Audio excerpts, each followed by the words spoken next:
All right, we should be live. Hi. I'm gonna be talking while we chilling and feeding, okay? As soon as I started talking, she looked right at me and stopped drinking. But what's up, everybody? Happy Wednesday. First in the chat today was Giant Robots. Hello, hello, hello. What up, Kale130? What up, Nathaniel? We got Extreme Zone. Hi, love. Am I distracting you from drinking your milk? Bosin says, didn't buy anything other than additional Blink 4 camera for my existing Blink system. That's the wireless ones, right? Or do Blink have wired ones? Initially, I looked into the Blink systems for, like, you know, for cameras around at the time, before I got Wise. We were still living in a townhome. I looked into Blink because they were wireless, which is convenient because you can place them anywhere. But the reason I didn't end up getting it was because the battery life. Apparently, it's not the best, and I wasn't trying to change it out constantly. So I ended up going with Wise wirelessly. But the Blink 4, that's how far they are along. I don't even know what those things look like anymore. I need to take a look. What up, Grayman Media? What up, Techie Tech? Grayman says, man, I have a story for you, nerd on a budget. All right, let's hear it. We're just chilling at the beginning of stream. We'll get into the deal hunting after I finish feeding this baby. And then, at, you know, about 15-ish minutes into the stream.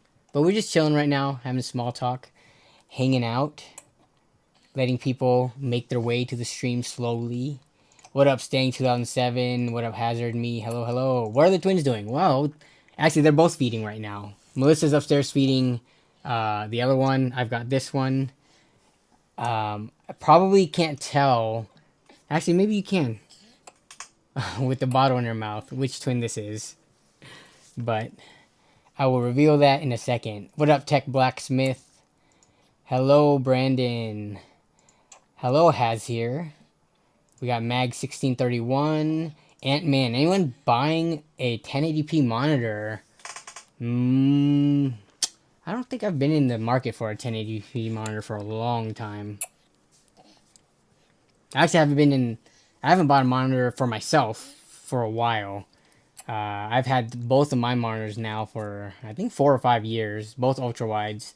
And the one that was broken, that's up here, remember, like a month or two ago, that broke? It ended up fixing itself somehow. It works now, so I'll probably be looking for a replacement at some point in time, but then it all of a sudden started working again out of nowhere, so now I'm not as in the market for one. So I should replace it before it completely dies. Looking for a 32 curved OHD gaming monitor next week, and I need the 1440p's. OHD? What is that acronym? I'm not a monitor guy. I know QHD. What are we talking about here? OHD. Samsung. Oh, outdoor. No, this doesn't seem like it. Do we mean QHD?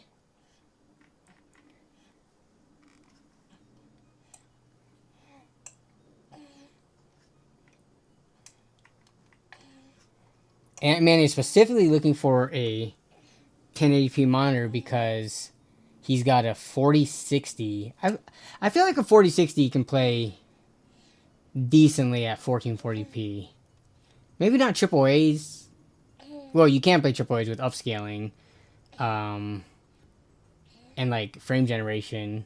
But yeah, I don't know. With the 4060, I would probably try to get a 1440p monitor because the monitor is something that you buy and then you just use for a really long time. So even if your hardware isn't up to par for it, I would just make use of pretty much every game. You know, most games have upscaling to like be able to get you better performance, even if your card is slightly below par for the hardware. But I don't know. I guess if you're trying to save money though, 1080p, you can get some dirt cheap ones. What I gotta do for a free PC? The first thing is not ask for a free PC. That's the first step to getting a free PC. If you've noticed, in pretty much every free PC I've given out, it was not because the person asked for it. So that's how you get a free PC. What up, Luke? Hard to tell which twin it is. Is it? Yeah. What up, man, Stan? Are Blink security cameras good? We got them as a gift. I think they're fine. I haven't kept up with them ever. I mean, I've been on Wise cameras for how long now? Like 8 years. I think the first Wise camera I got was in 2017 or 18. So it's been a while, and just kind of been stuck on that ecosystem ever since. Haven't really looked, because by this point we've accumulated so many cameras around the house that replacing all of them. First of all, Wise is one of the most budget, like, friendly brands. Oh, you okay, love? We'll give you a break. Who is more cute, the baby or no? Definitely not me. How you doing? We'll try to burp you real quick.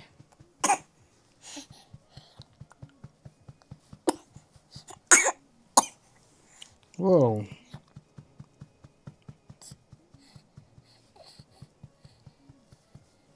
Alright, let me know when you're ready to continue. Or you good? You didn't even...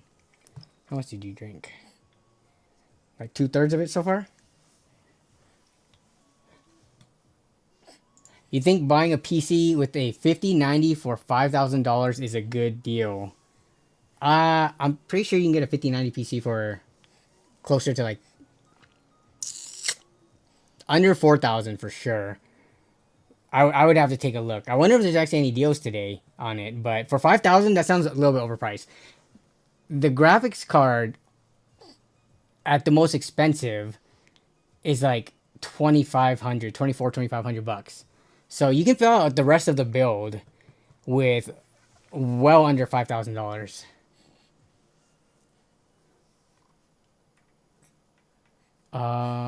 What up, Jensen? Back after a few weeks. Nice. Good to see you here. Oh, there you go. There's the burp. Okay. You ready to continue?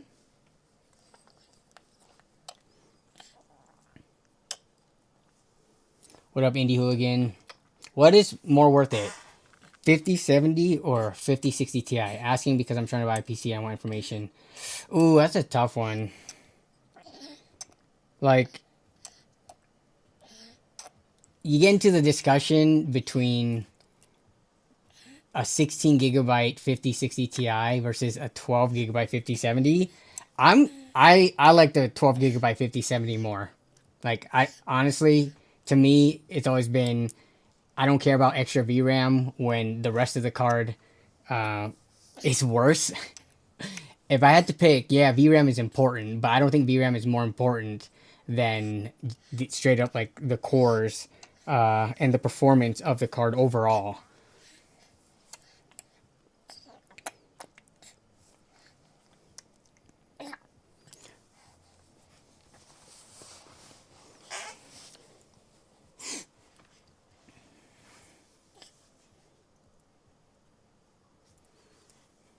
What up, Anthony Lewis? Hello, hello. Good to see you this fine Wednesday as well.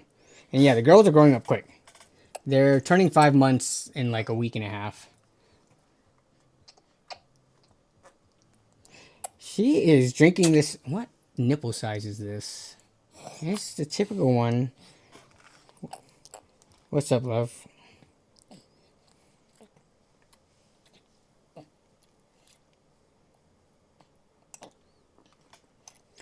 She literally forgot how to drink milk. Her last feeding, she was doing just fine. I don't know what's up.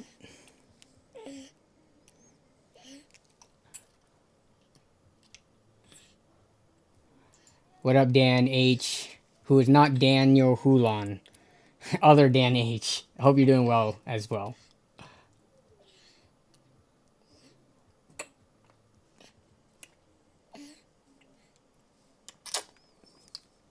I'm gonna take more breaks because you drinking weird, love.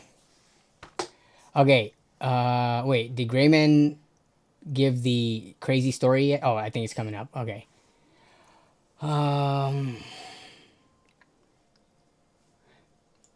knee sweat. I have no recommendations for monitors because there's too many of them out there with similar specs. You have to look at the dedicated reviews on each one where they're actually testing for like the actual response time and refresh rate and things like that.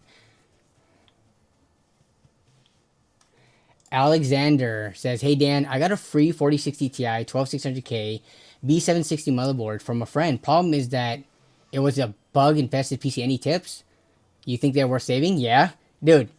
I fixed. Well, that was for content, I guess, and to help somebody out. That was a friend of a family member. But remember the? Did you have you seen the cockroach infested PC? Uh,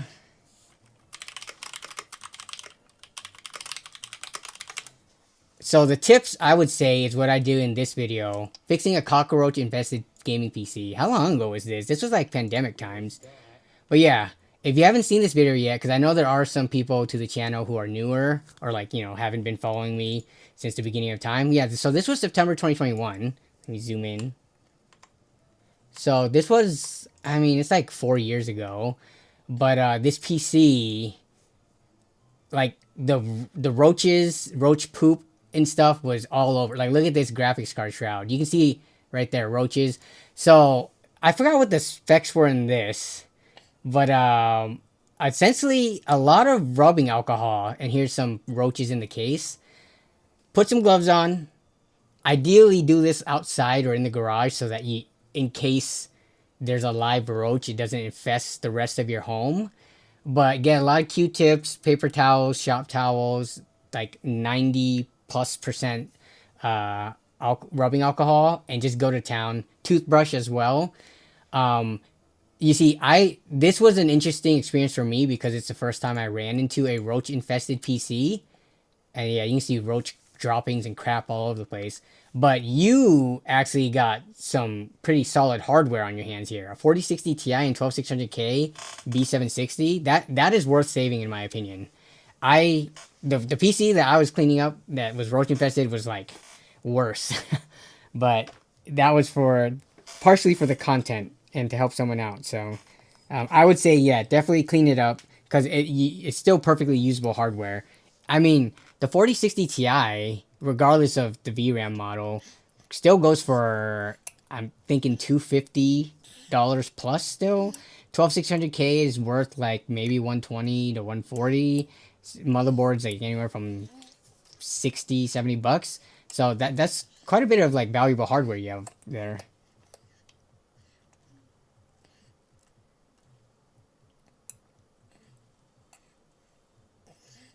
All right, Grayman's crazy story is you got the Gigabyte RX 9060 XT 16 gigabyte for the new build Sunday, this September 6th, which is about a month ago.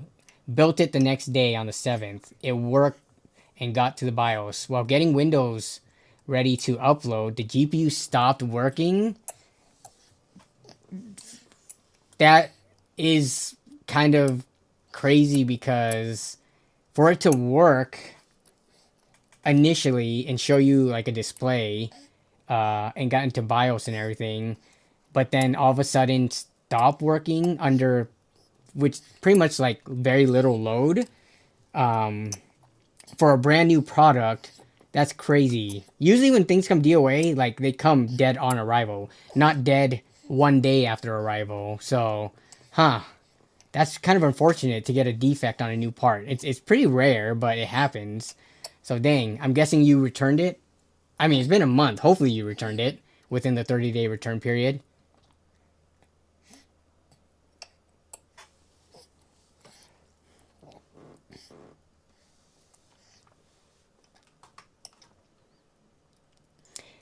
Surge says, hello. I love the vid where you ask people about their GPU and PC gaming. It was great to see the vast range of hardware people still use. Thank you. I enjoyed doing that type of video. I like talking to strangers about PCs. I've done it a lot over the course of when did I start doing that?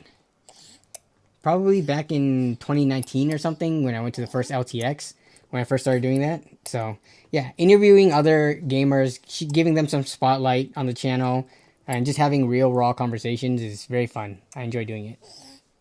All right, she's about to finish her bottle. We're about 15 minutes into stream, which is when I said we were going to transition to deal hunting. Apologies, just dad duty calls, you know?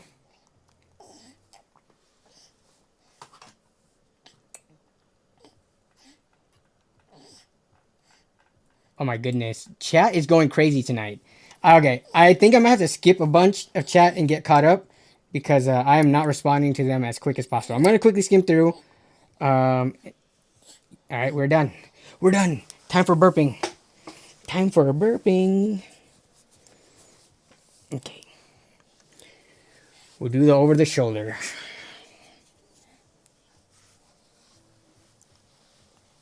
All right, you milk junk. You milk junk love. Okay, no, it's fine. I'm gonna finish burping her.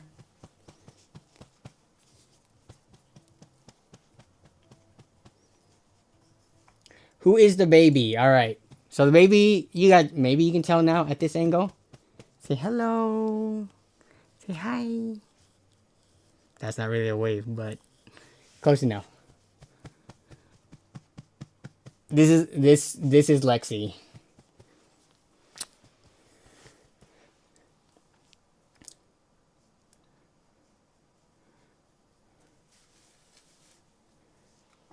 I remember seeing a camera in one of your videos that's sticky to the window. Is that a Wyze camera? Yep, it's a Wyze.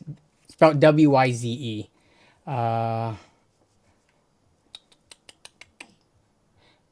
Let's see.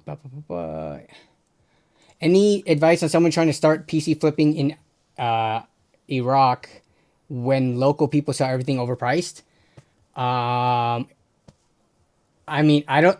PC flipping is difficult. Like, I know quite a bit of people who flip PCs, like within the community and within this chat even. And as of recent, prices for new hardware, unless you're like a seasoned deal hunter and experienced, you're not going to profit much getting just like, lukewarm deals, especially with all the time it takes to gather the parts, build it, install Windows, stress test it, list it, like all that effort. Like you could go get a minimum wage job and make more money for, unless you're like really good and have like a good local market where you can pick up crazy good deals. So yeah, if you're saying your local market people are selling stuff overpriced, I'm not sure I would recommend getting into PC flipping. I know in the US we have a great, if you live kind of like in a very populated area, like for here, like if you live, let's say like in Florida, New York, Texas, like on the whole West Coast, like there's a really good secondhand market where you can make a decent amount flipping. But yeah, I don't want to give people advice and say, oh yeah, start PC flipping, and then you end up losing money or just breaking even after wasting however long. TJ's PCs, first time in chat. Hello, I built my PC in an old HP case. Specs are 5800X3D and a 4090. Nice, you built a sleeper and an old HP case. I like that. Any reason why the person won't consider AMD since it's better price performance? Some people just want CUDA. Some people want better ray tracing performance. Some people like Nvidia experience better. I know Nvidia's streaming, like the tools that they have for streaming is better on Nvidia side than AMD. Like with the, RTX voice and the AI green screening, things like that. So there's perfectly valid reasons to want Nvidia over AMD. Plus, right now, Nvidia is pretty competitive because their cards are actually at MSRP or even slightly below, whereas AMD's cards, except for the sale that we're going to look at today, once the Prime Day sales and Fantastech is over, the prices for the AMD cards, I'm curious if they're going to go up. But, okay. She burped. It was a quiet one. But you ready to go back upstairs to mommy? Yeah? Okay. Maybe we'll see you at the end of stream. I will be right back. I did update the be right back screen with some new pictures and videos. So let me go get her set up upstairs with Melissa, and then we can start looking at the deals.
All right, we are back.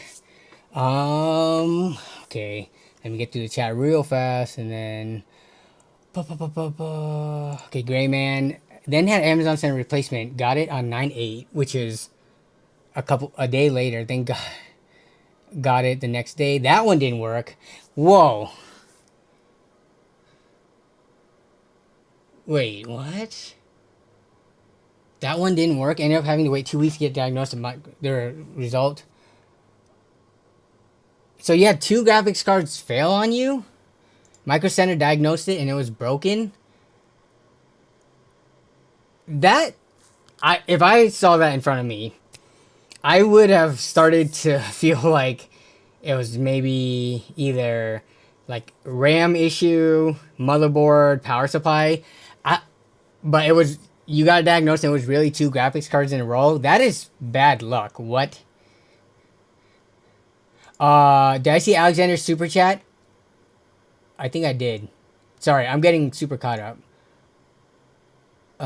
Yep. So that's an old message. I'm just gonna skip all the way down. Blah blah blah. Our roach-infested PC is a pain in the butt to clean. Yeah, I spent a few hours on that one. It took a while.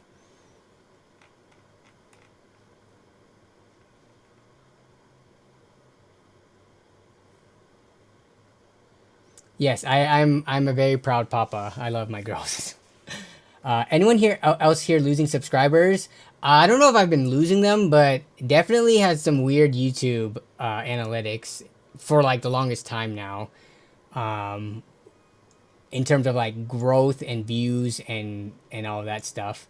I have had random comments of people saying that, hey, I totally forgot your channel existed, and it turns out YouTube unsubscribed me. I've been getting that ever since I started the channel. So I don't know if it's been happening to like a very like large degree though. That's hard to say. But overall, I'm still in a net positive for month-to-month growth.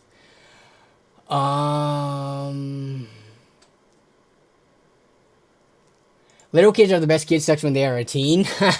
Oh man, I'm still 10 plus year. I mean, at this point, 12 plus years away from them being teenagers. So we'll see how they end up being. Hopefully good.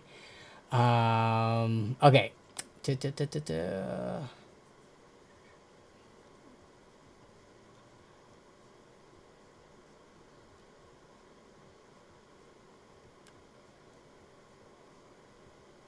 Danny, do you have a credit card with? I don't. So the only credit cards I have are like I'm not a person that opens up like tons of credit cards to reap the rewards for, you know, spending X amount of money to get the points and stuff, or gift cards, and then like canceling and stuff. I would just much prefer to like deal hunt. That's like deal hunting to the extreme. Because that's just too much effort. Like, I've got too many other things going on. I would just end up forgetting to cancel the credit cards and get charged the fees and stuff once those started coming around. So, no, I don't do that. Like, I have, like, my 2 main credit cards that I use. One of them's a Chase Freedom, and the other one's Chase preferred or whatever the next step is from the Freedom. But I don't have any specific credit cards. If anything, the next credit card, if I were to open one up, would likely be a Costco one. I think I was looking at the rewards for that one and the money cashback, and that one looked like pretty decent. But yeah, I don't shop enough at Best Buy, even though I don't know what the rewards are, but I would assume that it gives you Best Buy benefits. I do shop a lot at Amazon, but I haven't looked into the rewards that Amazon gives for opening up a credit card.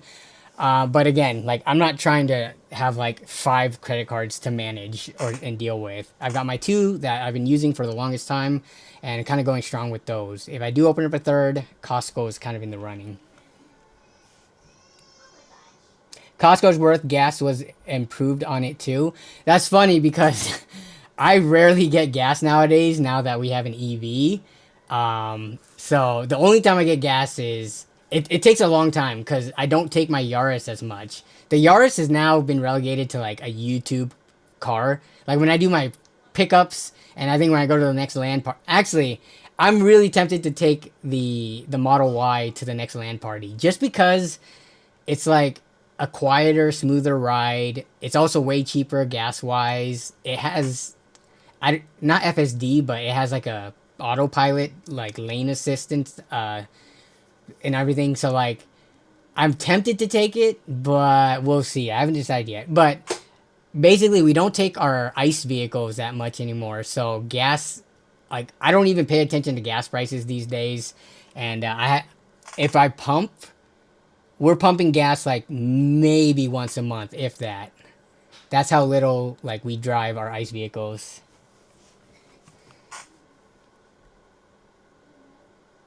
Is 175 a good deal for a Strix RTX 3060?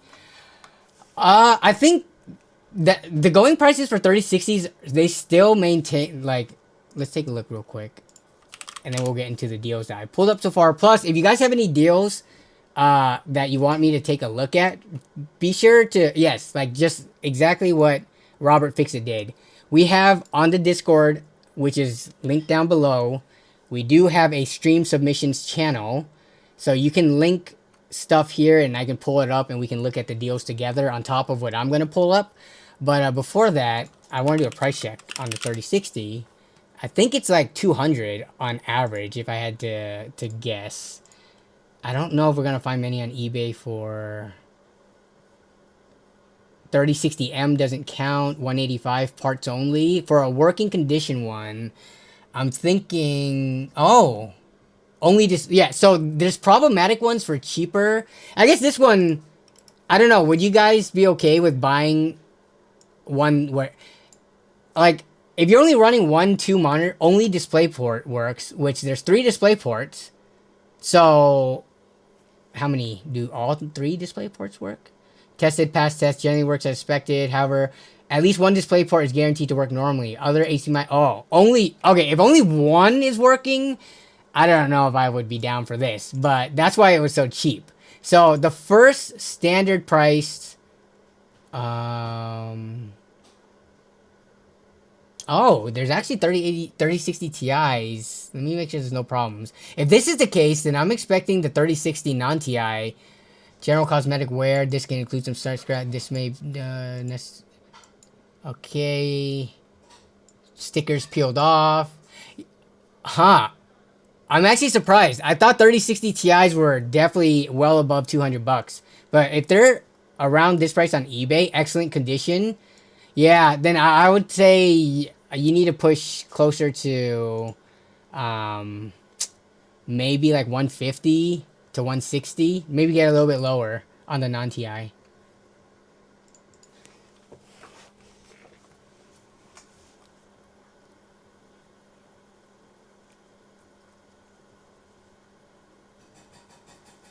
Amazon's worth it if you're already doing... I am doing Amazon Prime, so maybe I'll look into that. Black Friday deal from them is usually good too.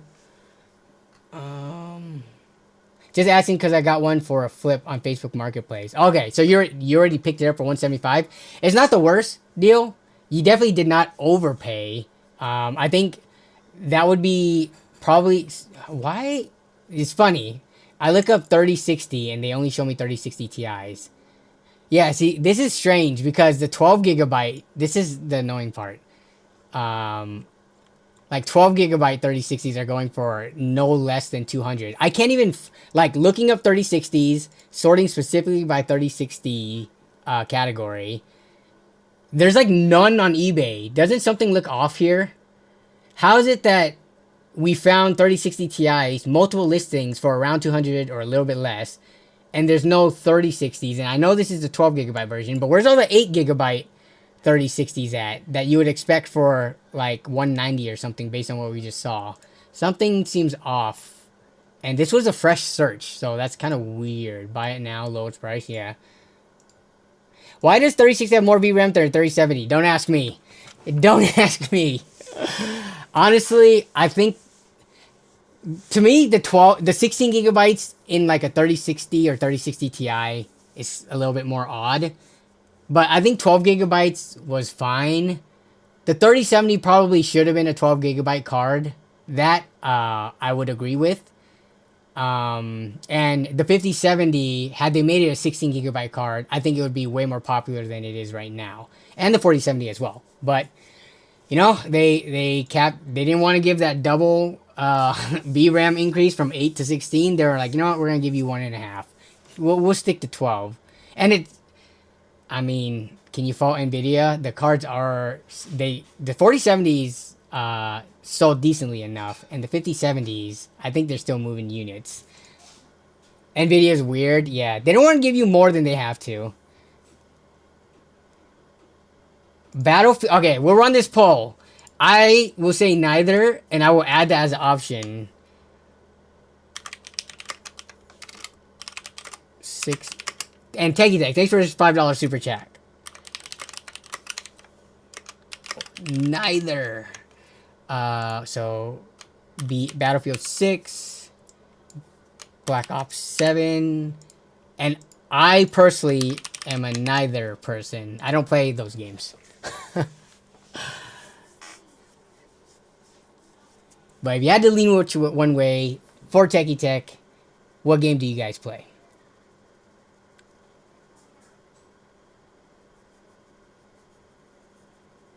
This PC works, but couldn't get the Wi-Fi or Bluetooth up. Had to use my mini PC download drivers for 32 gig. Interesting. It's weird because Windows 10 and now Windows 11 has always been, in my experience, pretty good with automatically detecting drivers, so that you didn't have to externally download something. I've always had it, maybe not Bluetooth, but at least Bluetooth is usually bundled in with Wi-Fi drivers these days, aren't they?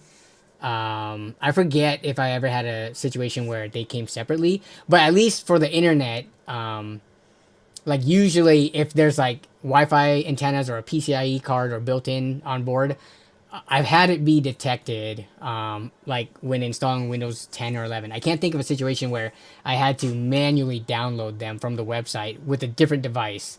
So, man, you just have the worst luck, Gray Man. That sucks. But it sounds like you're working through it. Okay.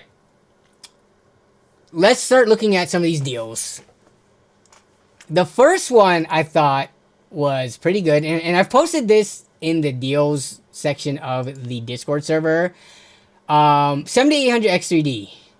So, I have a build coming up featuring this, though I did not pick it up for this price. This is a pretty good price. So, these have been floating closer to $360 for a while now. So this isn't the biggest discount in the world, but about $20 off for a processor that's pretty widely considered to be like a good value chip, and on a platform that's going to give you the ability to upgrade past it in the future should you decide to. Either to a 9800 X3D, which I don't think is worth it at the moment, but maybe later on when the price decreases, it would be worth the jump. Or to potentially the next processors that AMD will likely release on this platform. So I think picking one of these up, if you are building a somewhat high-ish end desktop, is a pretty safe choice.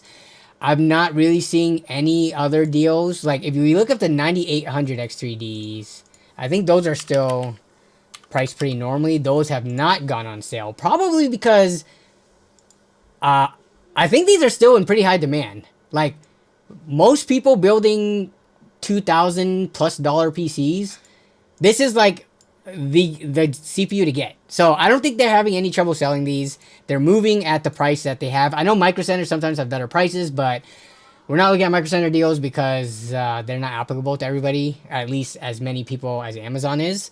But yeah, like the performance difference between these two is roughly like anywhere from 10 to 15% depending on the title you're looking at. But that price difference, that it's over $100, it's like 30 something percent. So you kind of get into diminishing returns territory with if you pick up a 9800 XUD, but that's just what happens when you go for the high end. Like FPS per dollar, it makes less sense. You just have more absolute performance. So yeah, if you're in the market for a higher end chip, I think this is pretty much the play. Intel is kind of hard to recommend for a number of reasons. They're trying to still figure out their stuff after getting partially acquired by the government and all that.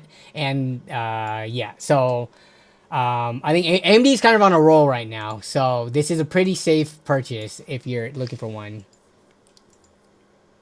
You're right, Bosin. And in my video, I'm actually going to talk about this. If you're playing AAA, actually in 4K, I feel like if you're playing League of Legends or Valorant, which there's a huge player base, and to some degree, depending on your settings, if you're playing Fortnite, you could see a difference. But other than that, I'm going to be comparing in my upcoming build a 7800 XUD to a 7500F, which is an even bigger gap. And in most AAA titles, it's like barely a difference. So yeah, this one I could not recommend based on the price. This one could recommend if you're really looking for like high FPS, high refresh rate gaming for like esports titles, or if you're pushing a 5090, 4090, it makes sense. I can't wait for Micro Center to branch out into other parts of the world. Other parts of the world, I'm not sure about that. Other parts of the US, they're already struggling with, right? Like, they need to bring something to the Pacific Northwest. I don't know if I foresee them going outside of the US, unfortunately. Sorry, sir, I play Valorant. I wish Valorant had a built-in benchmark. It's too hard to benchmark side-by-side apples-to-apples comparison in a match. It's just too many different factors. When did Linus get braces? Where did I miss? He got braces a while ago. I forget the reason why. It's been mentioned before. But, I mean, you know, some people just want straight teeth. Flossing with crooked teeth sucks. And flossing is very important. We should run a poll. Do you guys floss every night?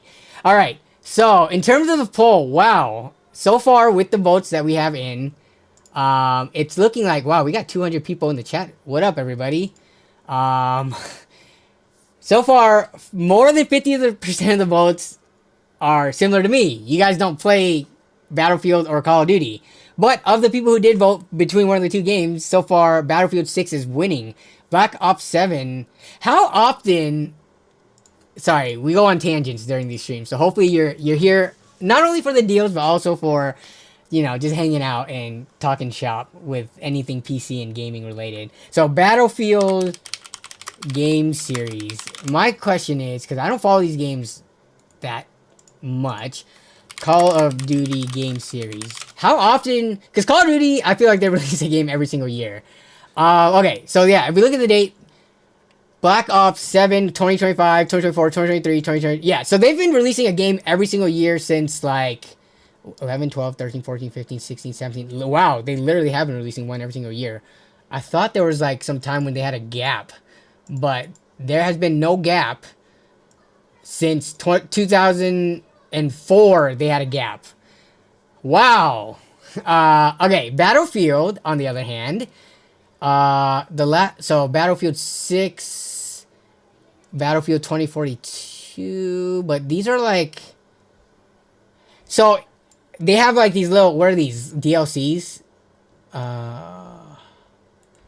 If we count like major releases, Battlefield has a slightly bigger gap between them. So I can see why people lean towards Battlefield more because, it's, to me, having less releases makes each release more significant. So the poll kind of checks out. Um, the last Battlefield I played was 5. So that was back, wow, how is that 7 years ago? That's crazy. Um, but yeah. I just learned something new. I never knew there was a new Call of Duty every year. How did I never know this? To me, the crazy thing is they charge like straight up full price $70 for these games. How do you justify spending that much on a game that, and this could be my ignorance speaking because I haven't seriously played a Call of Duty game in a really long time, but how much do they really change in each of these games? And could they have done it in like DLC or like an expansion or something that's not like a full price new $70 game every single year? Like, I can't imagine getting excited for a game franchise that does that. Similar to sports games too. But I don't even play sports games at all, so I might be ignorant on like, FIFA or NFL, or Madden, sorry, not NFL.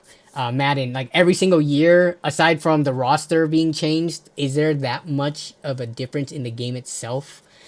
I don't know. A game that is copied and pasted and like a revision is made. That's like how I look at it. But I'm not the audience for that. I'm not trying to be a hater. I know there are people who enjoy these types of games out there. But yeah, let me know your thoughts. Like, do you like the fact that you are paying $70 every single year for a new version of the series? I wish Call of Duty Zombies was made separate at a much cheaper price. I don't want to buy COD for 100 pounds every year. Dang. Yeah, and I know a lot of people like people like Warzone, which I believe that is free and independent. But like Zombies is something that people have also loved over the years, and they're just like not trying to pay more for it. What used GPU do you recommend for 120? Ooh, that's a tough one. That's like a 1070 Ti. No, it's a little bit old. I mean, you're 120. Actually, no, I take that back. RX 5700 or 5700 XT. On eBay, they're going to be a little bit more expensive, but in your local market, you should hopefully be able to find one if you're in the US for around 120. It doesn't have to be the XT. The RX 5700 is pretty solid. But there's not that. It's either that or the 1070 Ti or the 2060. Those 3 cards. Depends on what you want. They're all like in the ballpark of performance with each other. The 5070 is... Oh, 5700, sorry. The RX 5700 is, I believe, the best of them, though.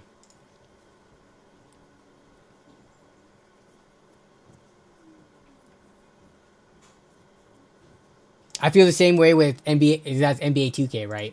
Am I right in that? Which I also don't play. Okay, yep. NBA. Yeah, like...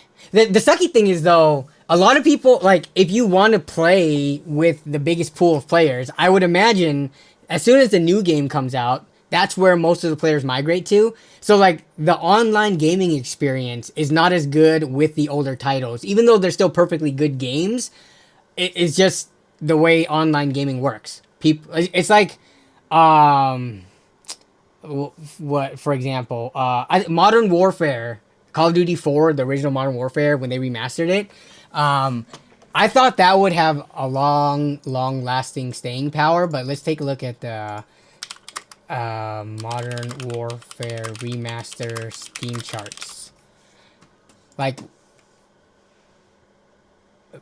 remember, do you guys remember this? Maybe you don't. It depends on how old you are. But for me, Call of Duty Modern Warfare, Call of Duty 4, before they like changed up the whole naming scheme and everything, back in 2007, this is probably, in terms of FPS shooters, the most time I've spent on any FPS shooter. COD 4 Modern Warfare. They remastered it, when did they remaster this? How long ago was this? No, that's not right. I thought that was even more recent. Was that back in 2016? But, wow, it has been that long. But this is 9 years after original release, right? I thought that the game in itself It's still a good game. No, there must have been a more. Let's see. No. Something seems wrong here. I could have sworn there was a more recent like HD remaster. Am I remembering incorrectly? And has time gone by so fast that a reboot of Modern Warfare? Okay, now I'm not talking about the 2019 one. A remaster version. Okay, it was 2016. But for example, I think that game still plays decently well. Yeah, it did say it right there. But like for a game that I feel was pretty revolutionary for its time, and it got a remaster. I guess now it's like it's 9 years old by this point, so the graphics probably don't hold up to date. But even if, let's say they did another remaster, because this was such a good game, you're gonna be looking at numbers similar to this. Like people don't play these older online games anymore, so when you're trying to find a lobby, it's just painfully slow or non-existent. So this is what I'm getting at. You're kind of forced to play the newer games if you want like quick lobbies and the most amount of players. Sorry, we went we went on a tangent there. Hazir says, "Is it only me chilling watching the stream at 4 a.m.? I think we have some other people from around the world at obscure time zones. Not obscure, but different time zones that make watching this a bit obscure. I'm going to end that poll. Sorry, back to the deal hunting. Next deal. Not this. So, I have these linked down below. Let me try to get through the deals, and if you guys post any that are worthwhile, I'll put them down there for people who watch after the fact. 9070 XT. So, Power Color Reaper, this is their quote-unquote lowest end model, but from what I was seeing, like, this one performs, like, perfectly fine. I think I heard some people complaining that the fan noise was, like, pretty bad, but I looked up videos on it, and it didn't seem that bad. So, if you're really going for a, like, you know, low fan noise, low fan RPM build, this probably isn't the play, but if you're not super sensitive to that, this is the closest to MSRP since launch. That's not Micro Center. A lot of asterisks there. But for the rest of us plebs around the world, or even around the US without Micro Center, in recent months, this is one of the better priced 9070 XTs. It's still shy of MSRP by 5%, right? Because 600 is MSRP, $30 more is 5% more. But I mean, it's hard to say if we're gonna really reach MSRP by the end of the year. In the recent months, this is one of the better deals for the XT. Now, if you're like, I don't have that much to spend on a graphics card, this is the 9070 XT's little brother, the non-XT. This is actually going for MSRP. It has the same amount of VRAM, 16 gigs. So if you care about VRAM, this could be viewed as the better deal if you look at it from an FPS per dollar standpoint, because this is going for the supposed MSRP. This is on sale though. This is part of the Fantastech sale. You see the Fantastech deal marker right here? This price will likely go away after tonight. We'll see next week when we resume stream again. But this has this marker, and previously this card was, I believe it was going for $600.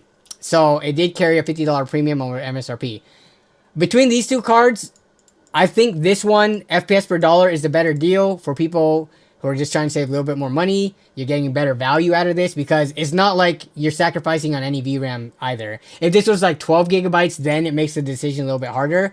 But between these two, I think this is a perfectly viable buy. Which is kind of strange because when these cards first came out, everyone like kind of ignored the 9070s. They were like, I would rather spend the extra $50 and get the 9070 XT. But that's not the case right now. And the performance difference between the two is roughly anywhere from 10 to 15%. So it scales accordingly.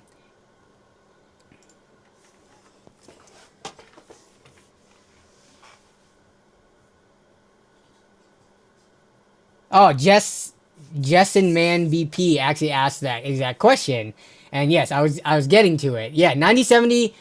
I like. I think this is the better buy right now. If they were both at MSRP, then I think this becomes a better contender. But some people are willing to spend a bit more. This is the best offering AMD has to offer. So, you know, it comes at the cost of not being the best FPS per dollar. But either way, both of these aren't horrible buys compared to what we've seen since launch. Sapphire Pulse is 9070. Let me go pull that up. So Pulse 9070.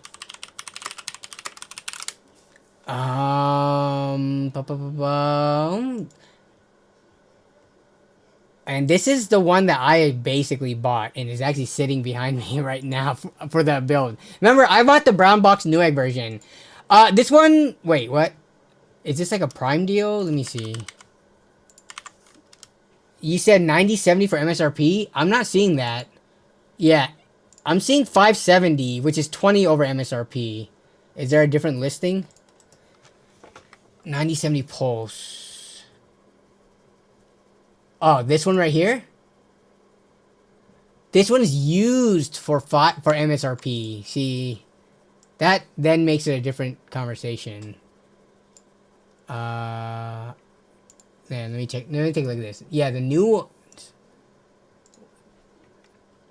Wait, is there a new 50 or 9070 of the Sapphire Pulse on Amazon for 550? Because I'm not seeing it.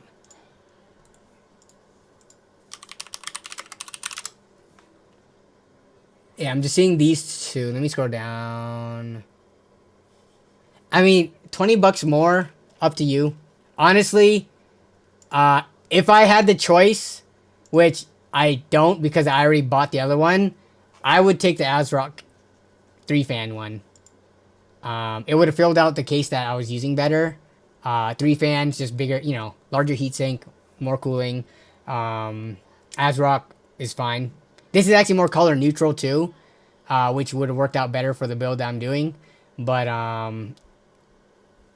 it's a toss-up because Sapphire is known for exceptional customer service and warranty. So I haven't heard anything particularly bad about ASRock.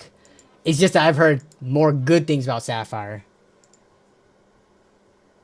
It's 550 on Newegg. Let me see. Sapphire 9070. Okay, let's see. There it is. Oh, and it's the non-brown box. There you go.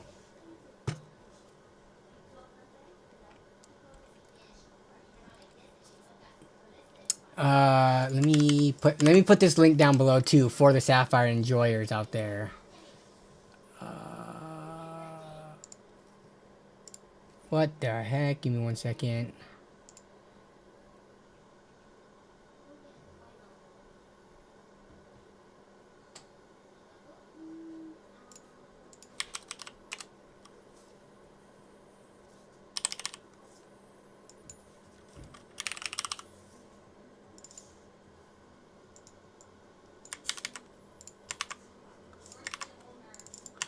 Okay, let me update that. So 550 MSRP.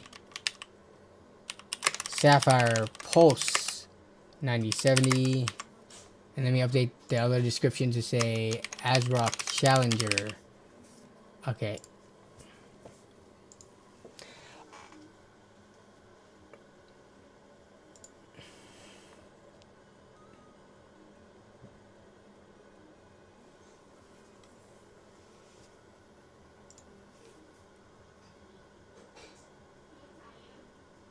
The Samsung 99 Pro SSD 2TB NVMe is on sale on Amazon for $133 right now.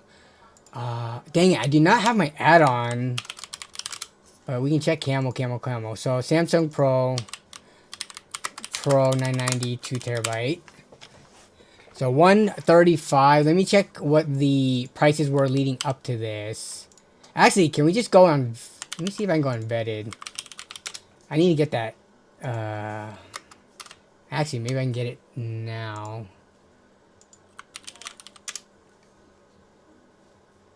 Nope. It is not here. Wait, extensions.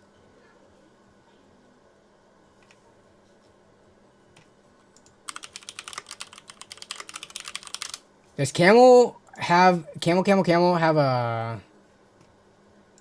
have an extension for a Firefox?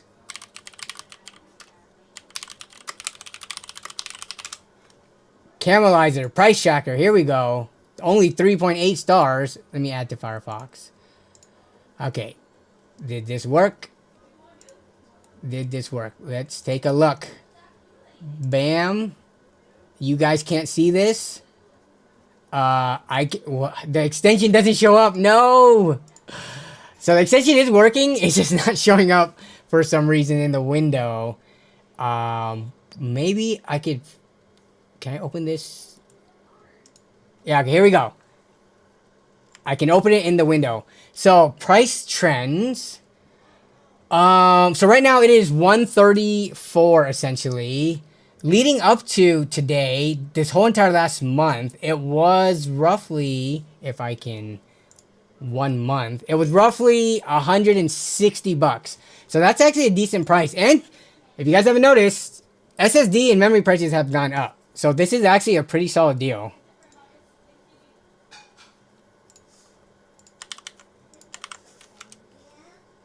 Good call on this, because even even if let's say look up a Team Group, which is what I used recently, Team Group 2 TB NVMe SSD. Even something like the G50, I mean it's a little bit cheaper, but this one's DRAM-less. So for the people who really want to get the DRAM and get something a little bit more quote unquote premium, the extra $20 to them could be worth it. So yeah, the prices of just memory and NAND has kind of gone up. So I don't know if we look up, let's see, memory prices increase. If you look up the news articles for this, it's been all over the news for the last couple of months. 3 weeks ago, NAND and DRAM prices surged by 20%. Contract price increase driven by AI demands. The memory market tightens under AI demand. 2 weeks ago, AI arms race fuels memory chip demand. DRAM bull market begins. Like, there's been a lot of like analysis, market analysis, that prices have been trending upwards. So if you have been thinking about either storage or memory upgrades, until Black Friday, which I guess is only a month and a half away, like this, and then Black Friday, and then after that, I don't know when the next biggest like sale window is gonna be. Surprisingly, there are some decent deals this Prime Days and Fantastic October sales. Like there's like a number of decently priced things which we don't always see whenever Prime Day rolls around, and people roll their eyes that it kind of sucks. There's actually been decent deals with things. I guess it's different this year with, you know, uncertainty and tariffs and stuff happening at the beginning of the year, or earlier in the year. Christmas last year was 110. Yeah, but we don't have a time machine, right? We can only go based on the last, you know, quarter, 6 months, and stuff like that. I don't know if, especially with the supposed demands for AI and all of that, memory prices are going up.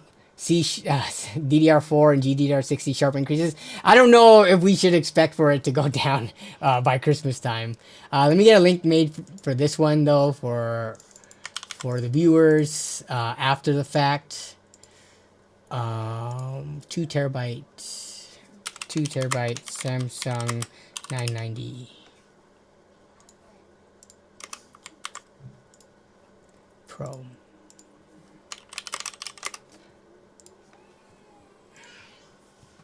Can we do a poll? Yeah, we can do a poll. Also, feel free. I can't promise I'll always be able to run a poll, especially if there's too much demand. But if you guys want me to run a poll, I love running these polls. So, do you think the AI bubble will eventually pop? Yes, no. Yes, but popping more of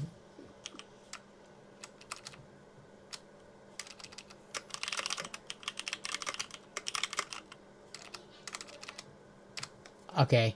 So I gave 3 options because my answer to this is I don't think it's gonna just like pop.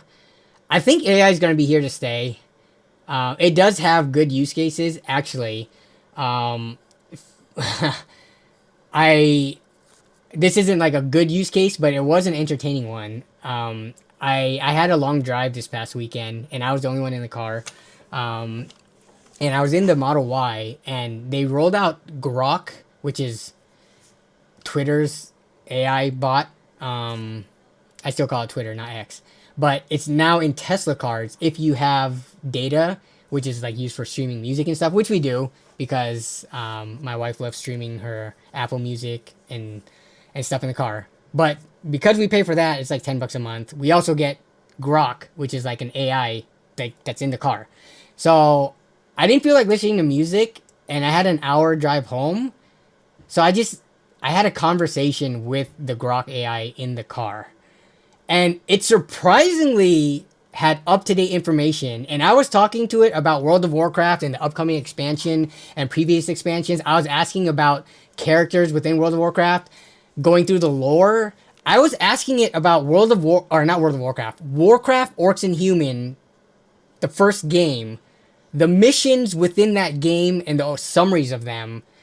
And it was telling me about them. And anytime I asked about it more, it was telling me. So that's just one, like a one-off use case of it that I was surprised about. Like, we roll our eyes when it comes to AI and all those things, but I was genuinely impressed with the conversation I was having with the AI in the car ride home this past weekend. Not only that, I often am finding myself these days going to ChatGPT and having it quickly grammar and spell check emails that I'm writing, or like if I'm thinking up I'm writing up a script to record a video. Like, if I'm struggling with how to say something because it's kind of like a complex topic or like it's too wordy, it gives good recommendations to like simplify it and make it more digestible. So I'm not bullish on AI by any means, but I do see the value of it, and I don't think it's gonna pop, but I think it's gonna taper off compared to the crazy ramping up that it's been doing the past year or two. And it's still gonna be, viable and usable, and it's just here to stay. So that's my take on it. Let me read what you guys are thinking. ChatGPT, my best friend, lol. So yeah, other people are using that in here.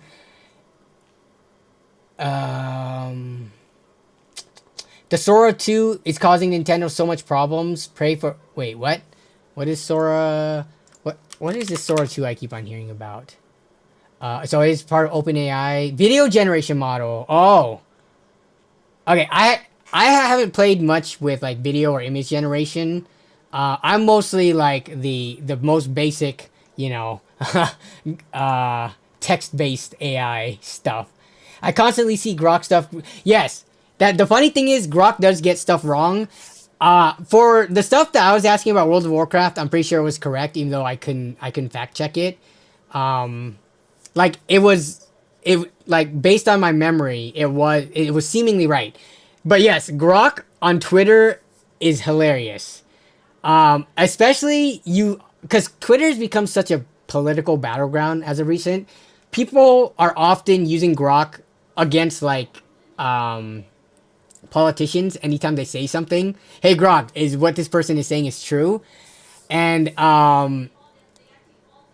they always do it in a way where they're constantly refining the question, trying to mold the answer to what they want it to be.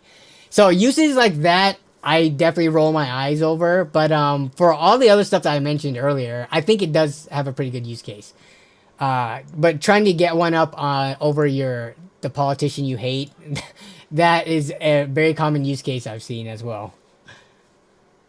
I don't think there are very much use cases other than search and summaries right now. AI is too weak to take most people's jobs. I would agree with you there. Right now, I mean, a lot of people's work is manual labor or so detailed, intensive that it's gonna require fact checking, which is like 50% of the effort, anyways. Why not just have a human do it? One day on that front, with regards to either like analytics or calculations, computations, and things like that, I think it's gonna be a serious threat to the people with those types of white collar desk jobs. But for anything that is like actual physical manual labor or like, surgery, even though didn't they have that, at least they had that robotic or that robot that could like skin a grape, which is very, like compared to a human, that's kind of crazy. But I don't remember if that was AI driven or if that was like human controlled. But yeah, I think it'll be a while until like we're be all of us are replaced by AI and robots. Sorry, we're going off on tangent based on the poll question, but it is a pretty even vote across whether the AI bubble will pop, or it won't, or if it's tapering off.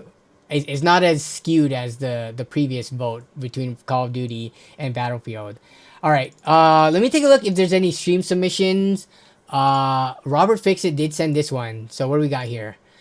We have an up here liquid cooler, 360 millimeter. So pretty standard. I guess my question. So is this the cheapest 360 AIO? I know Thermalright has a cheap one. Thermalright, their cheapest one though right now, if I'm scrolling down, $54. Is that it? 48. Is that the cheapest one? So my question is, I know of up here, right? We all kind of have our brand preferences and to somewhat degree loyalty, and I would say I'm a big fan of Thermalright, so long as they keep doing what they're doing. But between, like, it's hard to, when it comes to coolers, there's so many options, similar to monitors, similar to cases and stuff like that, right? That aside from doing the primary role of keeping your component, your CPU cool and fitting in the case, what else dictates you to buy one brand over the other? Sometimes they got cool LCD screens, which is perfectly good reason. But when we're talking about like the most basic coolers here, right? Actually, the Thermalright one has RGB on all the fans, whereas this one is black fans. I'm not saying the Thermalright one's better or not. I don't know if there's enough data out there to say whether one cooler is that much better than the other. I would imagine we could safely say they perform within the same ballpark of each other. So within a couple of degrees of each other, whichever one's better, to me that's not that important. I'm not sweating over a couple of degrees. And noise level is kind of hard to say because these are both well-known companies when it comes to budget fans. Thermalright, well-known for, they have like, 9-pack or 3-pack of fans for like less than $15. Same with Up Here. They've actually have a big presence on Amazon and relatively good reviews. So I don't know if I would consider this really that much of a deal because Thermalright, it's almost unfair. Thermalright has products that are just priced well below, and I think Gamers Nexus covered this recently. It's because, and they've been around for a while. It was just in recent years that they've really been popping off with their crazy low price coolers, but they do everything in house, so that's how they're able to get the prices so low. Compared to other companies that have to like use an Asatek or some other pump design. Yeah, so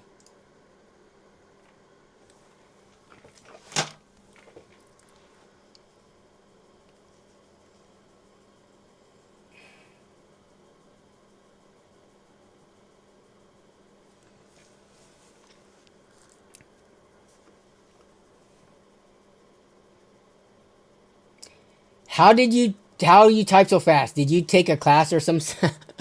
Can you type AMD graphics card as fast as you can?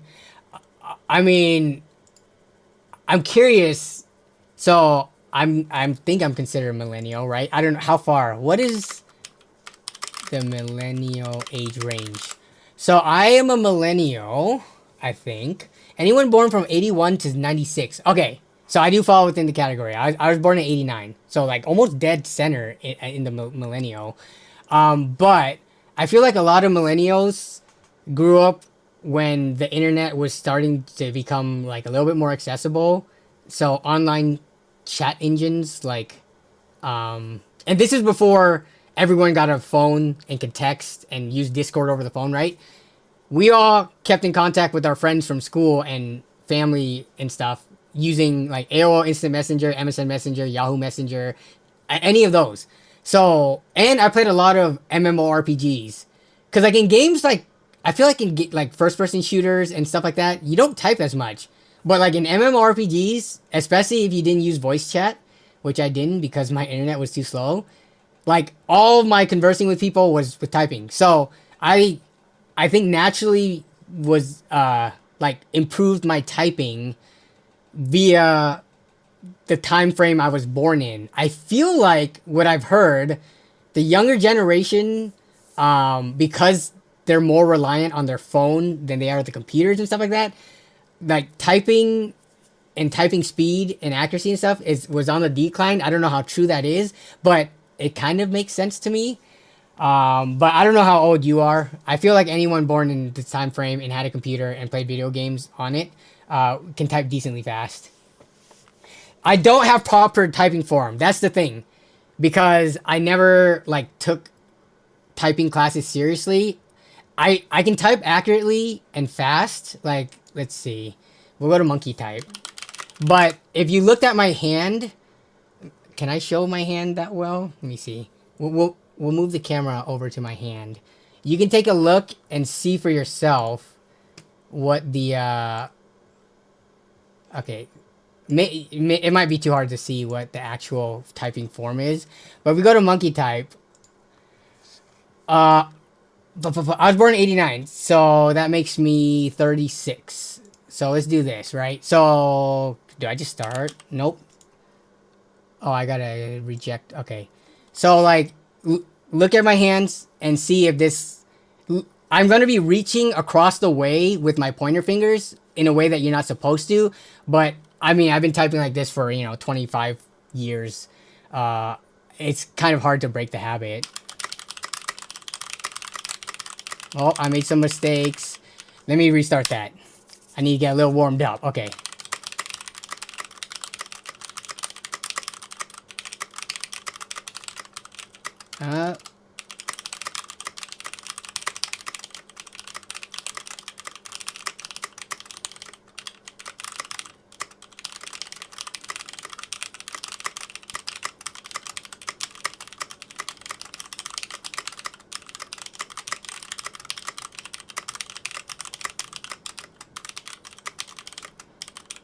Was it 128? So I did make some mistakes, but I think I corrected all of them.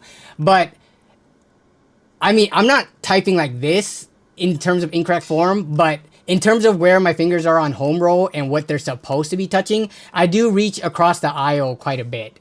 And I don't know. I kind of want to fix my typing so that I am typing like perfectly, what do you call it, correct or whatever. But I mean, again, it's just how much free time do you really have to take on these hobbies, especially now that I have kids. So I am going off a tangent again. See, Bosun, you got to get me back on track. All right, we were talking about coolers because we were still looking at deals. That is one of the, I guess some people call it a superpower, but some people call it the annoyances of having ADHD. Danny is AI. If I was AI, I wouldn't have made a mistake. Nerd on a tangent? Exactly. All right. I don't think... Okay, we got another deal. Dark Flash. Okay. Dark Flash I mean, Dark Flash for the most part, I know them as a budget brand. This price is kind of crazy. It's only $10 cheaper than the other one. I actually want to link this one. I don't know what the cheapest 360 AIO I've ever seen before is, but this has got to be one of the cheapest. Again, but the hard thing is 134. Let me update this. So this one is what? $38. 360 millimeter dark flash AIO. Let me get you guys' thoughts on this. How, if you were to use an AIO, and I know there are plenty of people in the chat like me who prefer not to use AIOs, but let's just say you had to use an AIO because you're using like an ITX case or something that couldn't fit a typical tower cooler, and a low profile cooler was not sufficient. If you had to use an AIO, would you be comfortable with using something from the likes of Dark Flash, from the likes of, you know, up here, where did those go? Thermalright, etc. Or would you spend close to $100 for like an Arctic? This is kind of like one of those gut feeling things. Everyone has their own comfortability when it comes to cheaping out on components and all that. I personally would be okay with trying out this.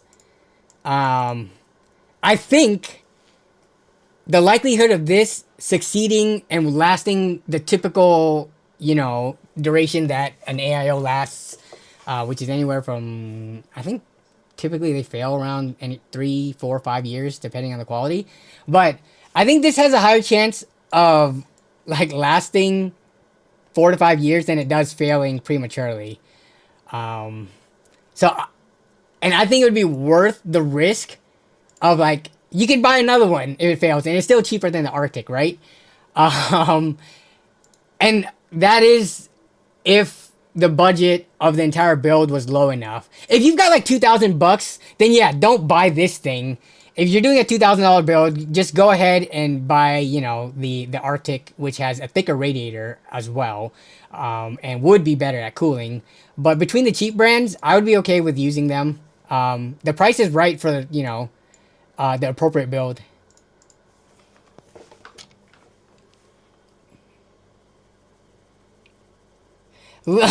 Let's raise money for that 360 so you can test it. There's a reason I don't test coolers, and that's because it's the most mind-numbingly boring thing, just like fans. Like, the juice isn't worth the squeeze. The performance differences, I can tell you right now, without even using these, between these, are going to be so marginal that quality, warranty, customer service, and price are what should dictate the purchasing decision, not the performance, because it's not that big of a difference. I promise you. What and where are you linking? I'm linking in the description section of this stream. So if you go down the description, which YouTube totally messed up if you're on mobile, they've made it getting to the description section so much more annoying now. But it's down there. All the things we're looking at. Holy crap. Oh my goodness. Techie Tech. You've already donated. Please, can we put this $20 towards something more meaningful than a cheap AIO? Let's keep looking for deals to see if there's anything else more worthwhile to buy, because I don't want to come up with a test scenario for a future stream to look at this thing. But this is, yeah. AIOs are one of the most uninteresting things to me. Unless it has an LCD screen on it, because those are more fun.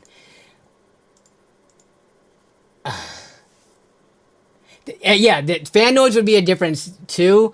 But between the cheap brands, right, Thermalright and now Dark Flash, all of them have relatively, they're received pretty well. Like if you look up Dark Flash fans, Reddit, how reliable are Dark Flash products? You're gonna get a lot of people. Someone just said I wouldn't cheap it on the AIO. Let's see, hit or miss. Okay, is this speaking from experience? The good, oh, the good or bad or the ugly. I'm getting parts for a new build. I'm looking at Dark Flash. Okay. Never heard anything about them, to be honest. Looks like cases. I know it's a bit late, but if you end up buying Skywalkers, okay. I'm trying to look at like people's testimonies on these. Oh my goodness. Spam waits. $20 super chat. Dogs of War. $2 super chat. Well, the cooler is now funded, you guys. Are we really gonna buy this? Oh my goodness. I'm adding it to the cart right now. It is funded. Dogs of War says, do you think in a 9800 X3D is worth that? Ooh, that's a 10. At that price, it's in line with the performance per dollar spent with the 7800 X3D.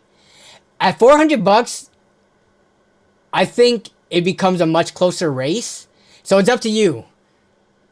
Is $40 insignificant enough for you to spend to get the absolute better performance out of the 9800 X3D? Because comparatively, the 7800 X3D is still competitive at $360 versus $399 for this. If you have the money, it's kind of like, I would say you get the 9800 X3D and you just have no buyer's remorse or regret. Because if you buy the 7800 X3D, you might constantly have in the back of your head, should I have sprung for the more expensive thing? But if the money is like inconsequential to you spending it for the better chip, just go ahead and do it. And just like let that be a thing of the past that you have to even think about, and have this awesome CPU that's going to last you for a while. 220, is that a record? I think we've reached like closer to 300 for previous, you know, like maybe during the Linus and Gamers Nexus drama and stuff. But I can't remember in recent times the last time we went over 200 people. So welcome to the chat, everybody. If you're new here, we do this every single week. We just, you know, everybody in the chat is, for the most part, if you're a subscriber or viewer of my channel, you're into PCs and or PC gaming. So that's what we talk about on stream. We do a lot of deal hunting, sometimes building PCs and stuff. Today, in particular, we're looking at the Fantastech and Prime Days Part 2 deals. Normally, this happens in, what, July-ish? Or August is original Prime Day. But then they decided we gotta go super corporate mode and make as much money as possible. Let's run another sale later on in the year and try to squeeze more money out of people. But they are giving some crazy, some like pretty like worthwhile deals. It looks like I'm picking this thing up because you guys have commanded it of me. So let me buy it right now. Oh, do I get... Oh, the white one is not on sale. The white one's going for $80. So we are going to get this black one. Let me buy it and we can unbox it, maybe test it next week on stream. We'll see. If I can come up with a test scenario for it fast enough. I can get it by Friday. So in 2 days. Okay, let me make sure this is the right credit card. I'm doing this on a different browser so you guys don't see my address and all that good stuff. Okay. The order has been placed. I have purchased this. What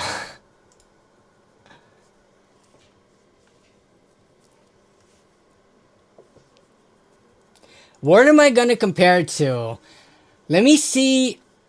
I should have. I think I have a Corsair. So we're gonna compare it to like a $200 Corsair. Let me make sure I actually have that. But I have a more named brand 360 AIO on hand as well. If it's not that, I'm pretty sure I have a Fantastech one and just some other ones. AIOs, next to cases, AIOs are like the next thing that companies want to send content creators to like either review or feature in a build. Like, it's because I don't know why. They must be like big profit money making machines the way that they're usually priced. So I have plenty of 360 AIOs on hand. I'll use something. So I'll let you guys know next week. I have like a whole week to try to prepare a quick way to test this on stream.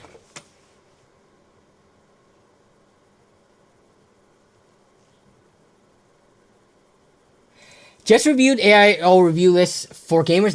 Next. The temperature difference is about 43 to 56 degrees. Wait, what do you mean, Gert Hart? You talking about like the worst and the best is 56 degrees, but most falls in the middle, so it's closer than that, or I didn't understand. I just dropped a banger vertical GPU bracket deal. You know how I feel about GPU brackets.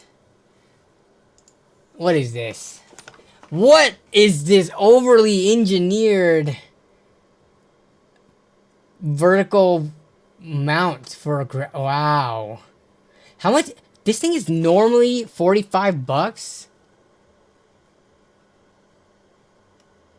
You have to use it with a case that is. Wait, does this work with any case? Is there a compatibility? Let me see. It works seamlessly with motherboard GPU. Okay, fits standard ATX case designed to handle 3 modern slots.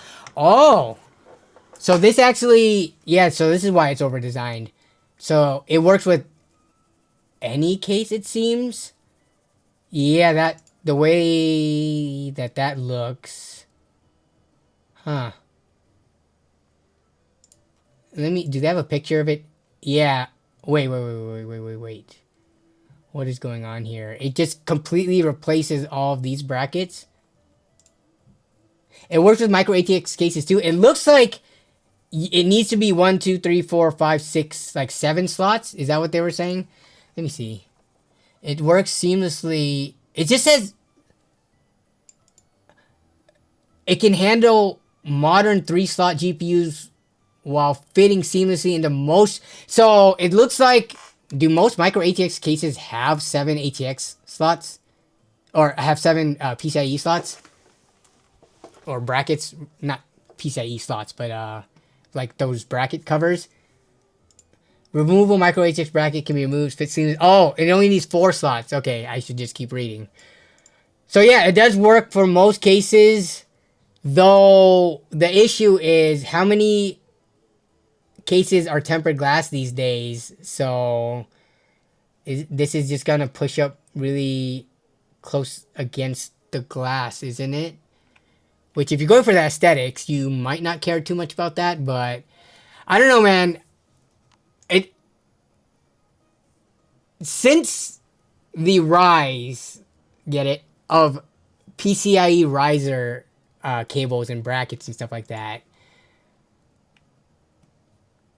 I've seen more stories on Reddit, and I don't think I've experienced it myself, but I've heard more issues that people have had with their PCs that resulted in it being the bracket itself.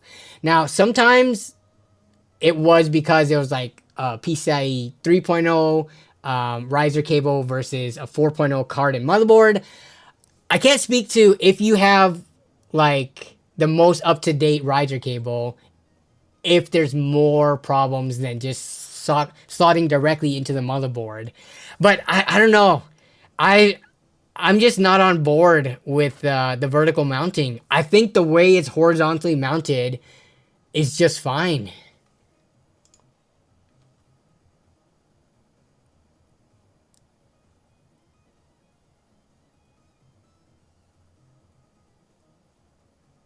The average AIO is 46 degrees. The best is 43. So between the average and the best is only a few degrees. And then the worst, ignoring the 2 horrible ones, are 56 degrees. So that's a pretty big difference. So, but I mean, I'm trying to think of what the hottest AIO or CPU I have to run on hand is. It might be a 13700K, honestly. So I need to see, because I don't carry Ryzen 9s, i9s and stuff on hand. I have a 7800 XCD, but that doesn't run too hot. So I'm thinking like a 13th gen i7. So we're not going to be able to get like absolute hottest temperatures, but we can still get a comparison under the same, everything else kept fixed to see what the temperature difference is. But yeah.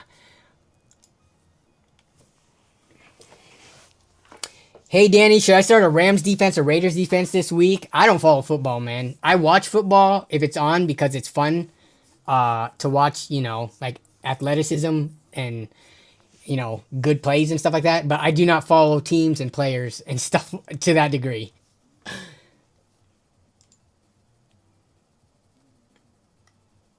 If my GPU didn't have a backplate, I would consider it.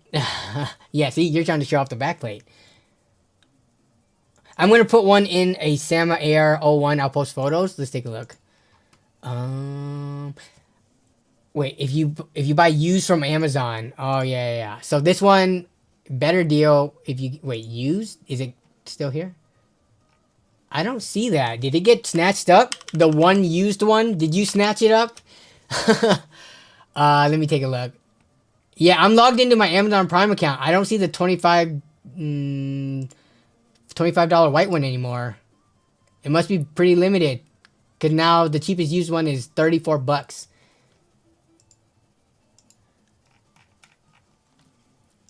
Don't buy during Prime. It makes my job easier working at Amazon. Are you a delivery driver, Alexi?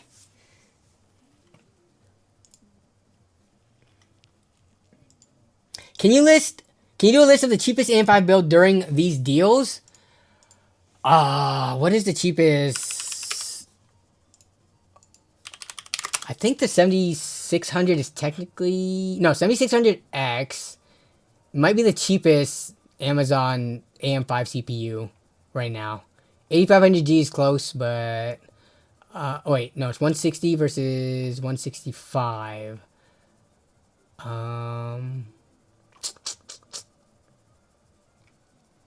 But I think the 7600X is better. There's no more 7500F deals for the most part, which kind of sucks. They were listed on Amazon, and initially when they first popped on here, they were not bad. They were like 150 or something.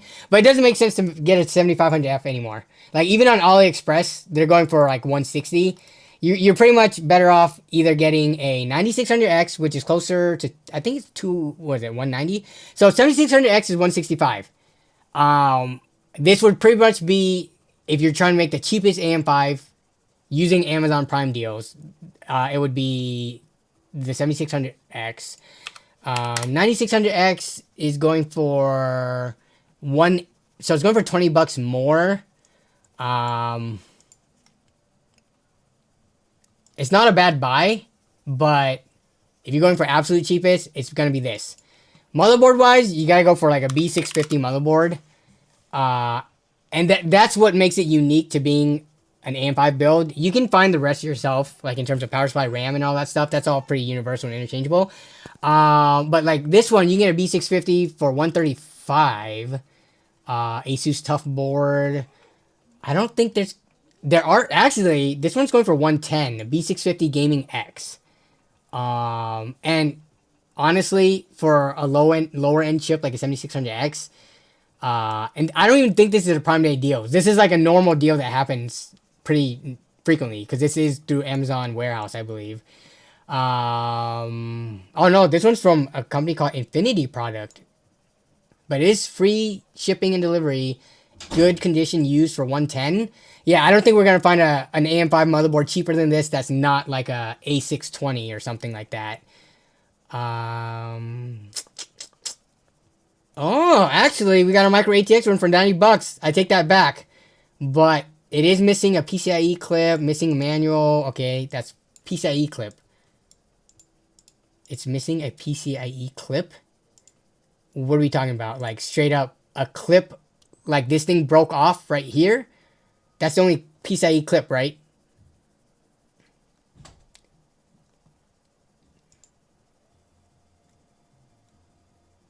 I like to brag about the Amazon digital credit. How many credits do you have? I don't even... I guess with Amazon Prime, because we have Amazon Prime on the TV, the credits are useful for renting movies from time to time. But other than that, like I don't buy ebooks or music through Amazon, so I don't often opt for the slower shipping option. But I'm curious, since you like to brag about the digital credits you get, how many do you have saved up right now? I don't think I have any saved up because I'm just like, get it to me the quickest as possible.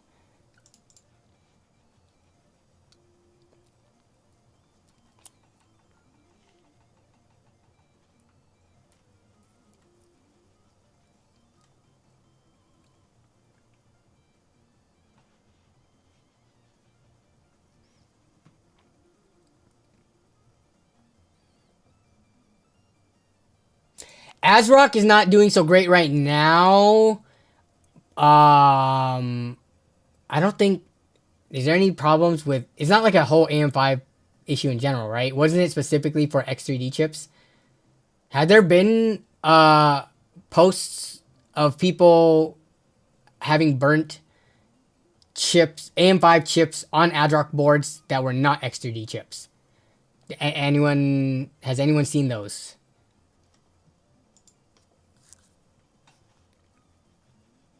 To be fair, we pay Prime for super fast shipping rates. I pay for Prime. I've had Prime for so long, it's kind of embarrassing that I don't know what Amazon's shipping structure looks like without Prime. My vague understanding of it is they don't do free shipping on items unless you spend, I believe it's over $35. So people without Prime, if they want free shipping, they usually try to like pack their cart to get to that $35 threshold to then get free shipping. But with Prime, you can buy something that's like $15 and it'll be free shipping and like usually 2 to 3 day. So that's what I find value for in Prime, which I guess is kind of wasteful because multiple trips for individual small items is more wasteful than buying things at a give, like multiple things at a time. So that one trip and one packaging is used. So I guess that kind of makes me a environmentally irresponsible person.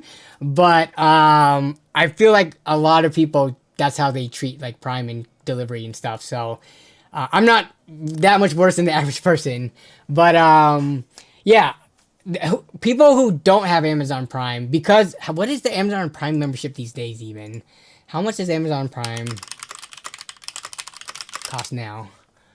So it is $140. Man, I don't even remember what the starting cost of Prime was when it became a thing, but it is $140 annually now. Or if you pay monthly, it's a decent amount more. Huh. Prime Young Adults? What? The Young Adults get it for $70? I think Prime, I remember it being like $80 way back when. Is that about right? Do you guys remember that pricing? Or am I off on that?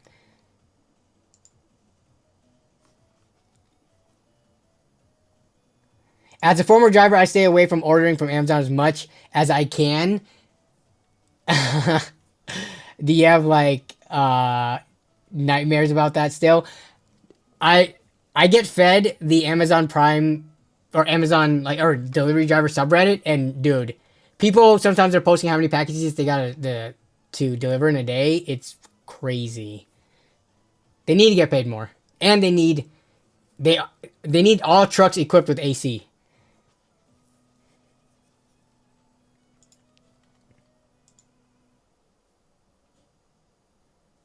I am 60. Is there a senior discount? You pay $6.99 a month? What?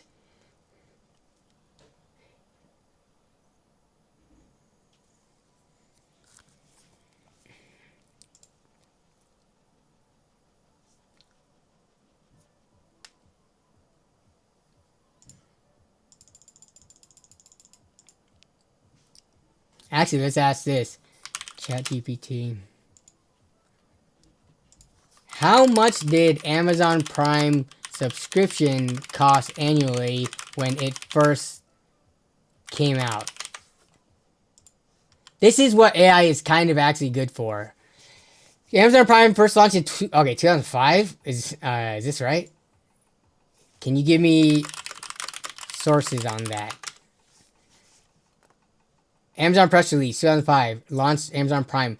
Was it 2005?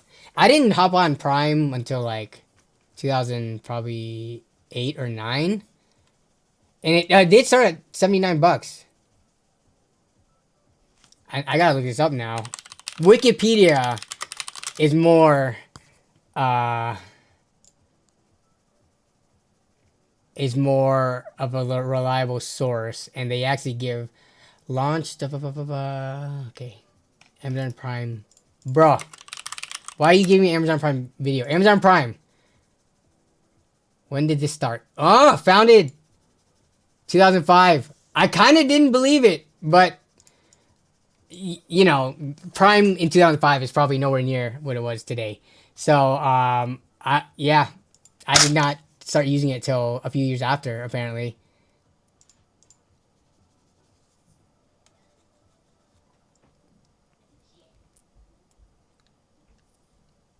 Seniors and disabled gets discounts. Interesting. I was not aware of that. I mean, that's good for you know, I feel like that's good on them for offering those discounts to people who may not have like as much of a like big of an income coming in anymore after retirement and things like that, or for disabled people, you know, medical bills and all that. They're making it more accessible, I guess.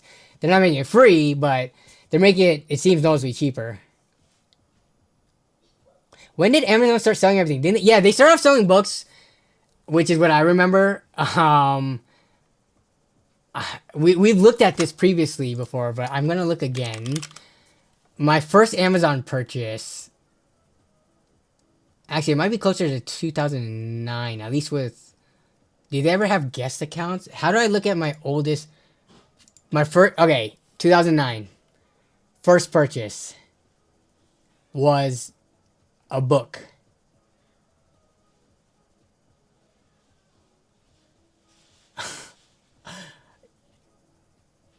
You guys are gonna look at my earliest Amazon orders and you're gonna be like, what the heck is this? I had other normal things, but we're gonna 1, 2, 3, 4, 5. This is my first 5 Amazon orders according to what is in my Amazon account history. Where is the stream submission? Right here. Here we go. Friendly reminder to pay your taxes. Omar, that's gonna be a long running shtick, isn't it? Yes, everyone, pay your taxes. Be a contributing member to society, a law-abiding citizen. Okay, these were my first orders placed. So the first one apparently was June 2009. And this was a Fear of Math and How to Get Over It. This was a book for a university. I was taking a class. So, wow, $561 for a book. This is an Apple MacBook neoprene sleeve. I didn't have a MacBook. I think I ordered this for my roommate or something like that. $11. Selena Live, the last concert. I'm going to be honest. I do not know why I ordered this. It was not for me. It might have been for my mom or someone else. We got Celine Dion, A New Day, live in Las Vegas, July 2009. What is this even? Is this like a concert DVD or like a CD? I don't know what it was. I guess I can click it to see. This was, yes, it was a DVD. It looks like it was a concert. We got ABBA, Gold, the greatest hits. I think this was for my mom. I'm pretty sure. It wasn't until a little bit later where you see a little bit more of normal things you would expect me to buy.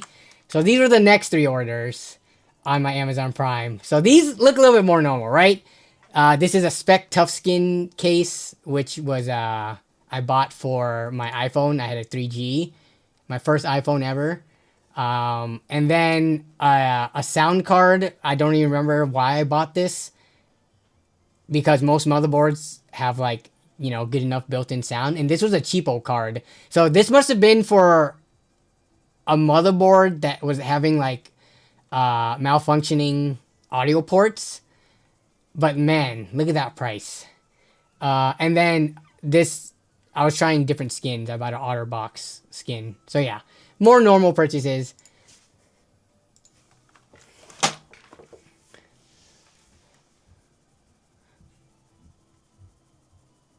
Lots of stores branch off into other items. Look at Books A Million. What is Books A Million? I've never heard of this. Because I don't read. I hate reading. But alright, Books A Million. You would think with a name like that, there would be a primarily bookstore. But what do they got? What do they got? Vinyl records, adult collectibles. That sounds like it could be Kinky. Adult collectibles. All right, what do we got? Powerless collect. Oh, this is like Funko Pops and stuff like that. Are these thingies? What the hell are these things? Oh, Pop Mart. That's what it's called. Or Labubus and stuff. I don't know what the Labubus are all about. Why everyone likes them so much. I don't understand the fad. Yeah, these things are ugly as hell. Why would people spend so much money? This is like the next Beanie Babies, I swear. Except uglier. Look at this thing. This thing is like hideous. Anyways, sorry. Books A Million. Okay, so they sell other things that aren't books. But, I mean, they haven't ventured toys and games. Trading cards. Okay, no, it doesn't look like... For a bookstore, I feel like going to, like, board games, collectibles, things like that, non-electronics, isn't too far of a stretch. So, they haven't straight up expanded into, like, Amazon selling everything. They're still within their lane of, like, non-powered, electronics type stuff is what it seems. Like, this all kind of falls within the realm of being somewhat related to books, I guess. Not really, but you know what I mean. They're modern gremlins. Yeah, history repeats itself. Come on, don't you want to dress me and Lexi up with Labubu? Heck no. We still need to figure out their Halloween costumes, and that's coming up pretty quick.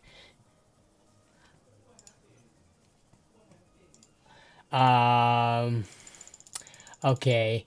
So, it looks like, I mean, I'll take a look at the Prime Big Deals, is what they call it. It's not Prime Day deals. It's Prime Big Deals Day is the October one. Oh, wait. No, Sellout Woot. Sellout Woot had really good stuff back in July. They had crazy good deals. So let's look at what they have in the computer department today. So, where's PC hardware? Computer parts and components. So you got Dell chargers, Lian Li SP850. This is a Lian Li power supply. It's likely an A tier. Oh, somebody's crying like crazy upstairs. We have all the backup in the world. Wonder what is going on. So normally, what is this normally priced at? Micro Center has it for $165. Let's look what Amazon has it priced at regularly. They have it for $150. Does Newegg have this? Because for $98, it is brand new. This is actually... Okay. This must be like a... This is out of production, crazy markup. Did you check Walmart? Good point. Let's see what Walmart has. Walmart, of all the freaking companies to become like, you know, to rise up in the ranks of selling PC hardware and being a reliable source for it, I would have never guessed it would have been Walmart if you asked me like 10 years ago. Let's see what they got. Nope, that's the Edge. They might not have this. They have the white version. Do they have the black one? They do. This one is $150. So pretty much, this is the best deal you're gonna get. And you know, $96 for. I mean, we can check the latest tier list on this, but I'm pretty sure this is gonna be an A tier. I don't think Lian Li really makes much less. Maybe they make B tier units. But let me see. Let's see, Lian Li. So Lian Li. Oh wow. Wait. F tier. This is the SP. Oh no! Wow. Whoa. This one is actually an F tier. Surprisingly, this is why you always check the references. Fatal design flaw that causes the X-cap to melt under 100 BAC, potential fire hazard. 2 samples also died during LTT labs testing. So they do have the testing to back it up. Wow. Let me take a look at this. Yeah. This is actually surprising to me. Lynnwood doesn't have a big. This is actually. Let me look at the full list with limited confidence. Why is there so little Lynnwood units on that list? So this one is. Huh. Today I learned. At least the 750 watts is B tier, but the 850 specifically is F tier. Okay, so this hardware busters, so 2022, high performance through heli fire. So this is the guy you trust when it comes to power supply reviews. Was released before mass adoption. Okay, let's look at the summary. But yeah, this is basically where the tier list pulls their ratings from. They say possible design flaw. We're getting into the weeds of it, I know, but I enjoy reading like power supply reviews and stuff like that.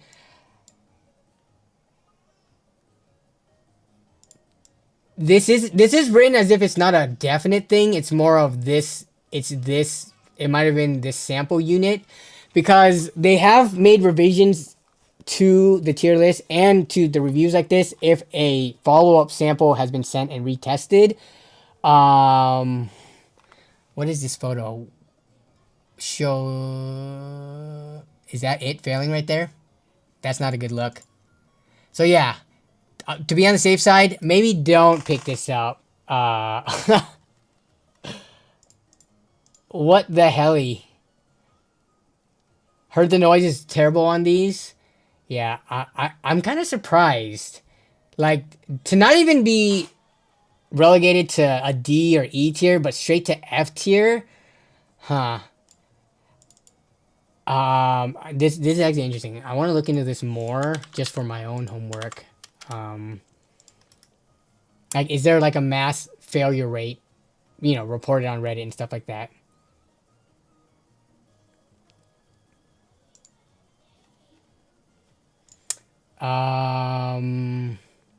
So if that doesn't count as a good deal from Sellout Woot.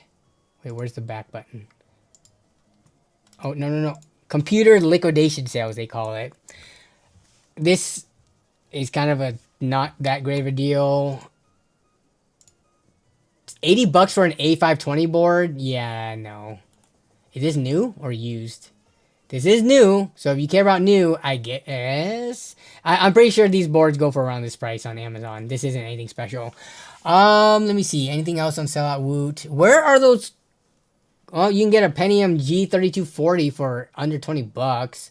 A520 board. 32 gigs of Ripjaws. Memory prices have gone up. Let me check on DDR4 though. This is kind of specifically an ugly red color. And what is this? 30. What is this? Oh, this is 4,000 mega transfers per second. Why would they not put the details in here? They do say it's up to 4,000. I don't know in terms of cast latency, but let's just look it up.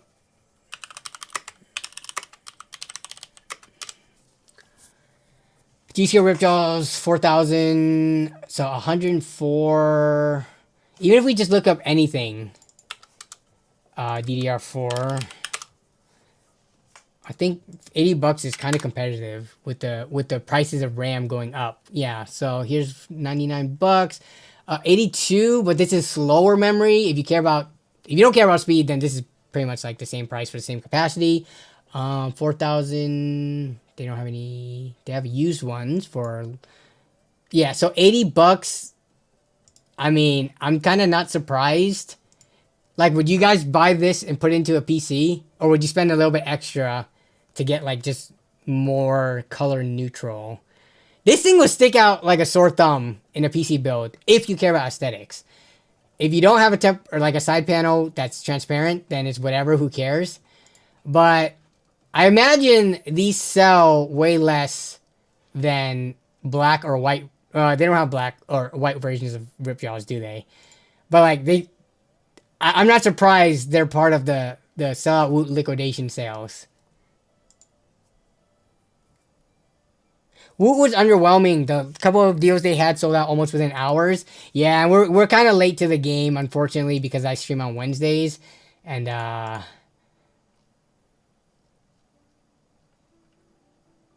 the best deals probably went really fast.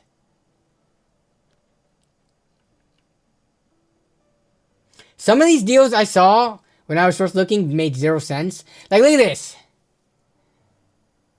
First, I mean, how much do these motherboards normally go for? I think we saw this during the summer. So the MSI Meg 9 Z890 Godlike motherboard, the typical going price is, so here's $1,000 on Amazon. Anywhere else is this thing sold? Is it on Newegg at all? On Newegg, it's out of stock, but it's a really expensive motherboard. Not that big, like a 5% discount. Plus, I don't like. Does anyone out there know someone personally, not like some crazy YouTuber who gets sent this thing for free to review or to do a build with? But like, I'm not sure what the target audience for this motherboard is and how many of these there are actually out in the wild.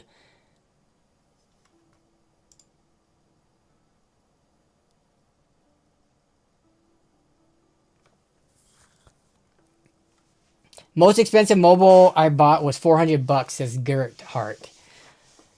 I typically try to stay below $200 on motherboards. Like,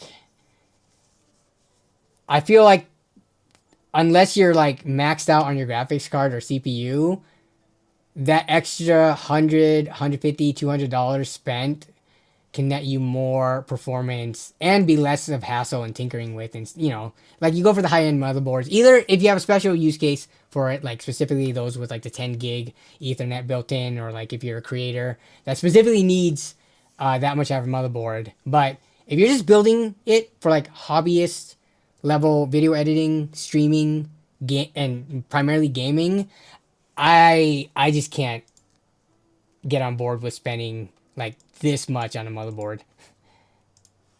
I get allergic to mobiles over 200. I'm kind of the same way. I'm not saying there's no value to motherboards that do go over $200, but like the overall build budget needs to be a little bit more, right? Like, I'm not putting a motherboard over $200 in a build that's like $1,500 or less.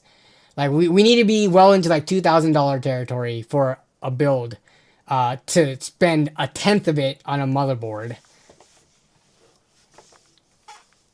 You got any deal for us Canadians? I actually have a question for you.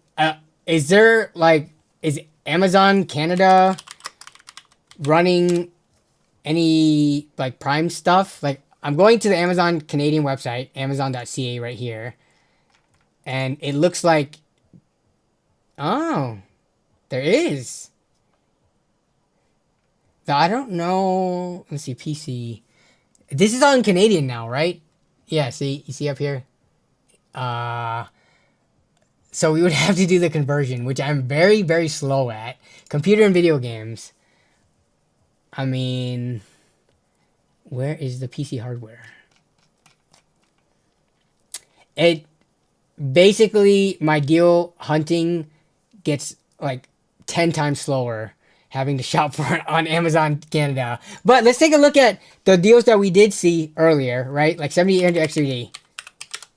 How much is this going for in Canadian? So 534. That's the equivalent of 380. See, it's kind of hard to say if that is a deal or not, because I feel like just the baseline price in Canada is already slightly higher. So this works out to be 380 Canadian, but I don't know what the typical going price is because I don't study that market. Like, when we looked for the US pricing, it's 360. It's 338 right now from a normal price of 360. So 380 sounds like this might be a typical price, but I can't say. Yeah, it's 336. We looked at it earlier. So in the US, it is actually on sale. I don't know if it, like, is there supposed to be a marker on this for things that are on sale? Wait, let me see. So, like, it must not be on sale because, yeah, it would have a big Prime Day deal, a big Prime deal on it. So that's not on sale. Where's the big Prime Day deals? How do I look for PC, computer, PC? No, this is for video games. See? Where's PC hardware? Electronics? Computers. Here we go. We gotta filter it slowly. Computer components. And then, oh wait. Was that a big, nope. There should be a big Prime Day deals. Where's the, see? Where's the, there's no like filter for Prime Big Day deals like there was earlier. Like we can look at processors.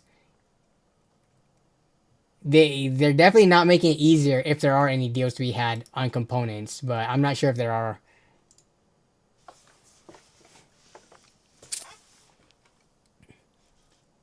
I'm pretty sure they're mostly fake deals, like third-party sellers. Yeah, that has been a thing for a while now. What's a good CPU for a 3080 Ti?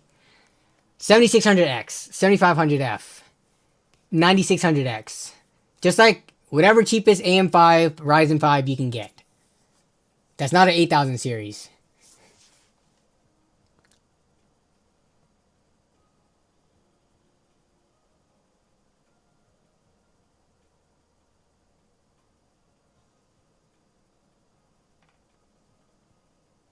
LOL, the Power Color Fighter, AMD, what's it called? Radeon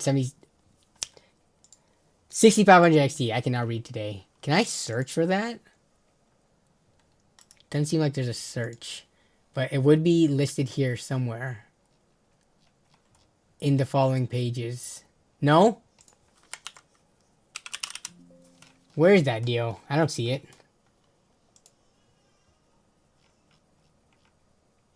There's no search, which is kind of the annoying thing. And how is it not just under computers? 6500. Nope, I'm not seeing it either. And I do not feel like scrolling. Do they have graphics cards? Let me see. Nope, they don't. You gotta search for computer parts and components. 4000D. Is this the new one? RS frame. Oh, this is the newer updated one. This is actually a pretty good price, though. It might be on sale everywhere else.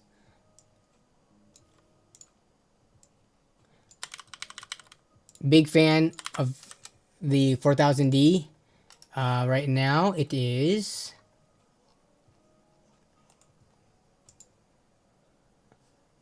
$104 on Amazon, but that comes with fans installed. The non-fan version is $94.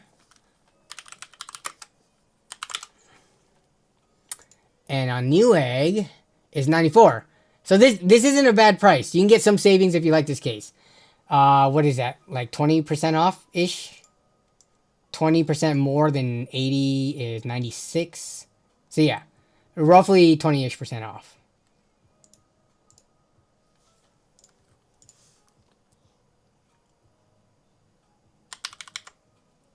I will post this because it's not bad.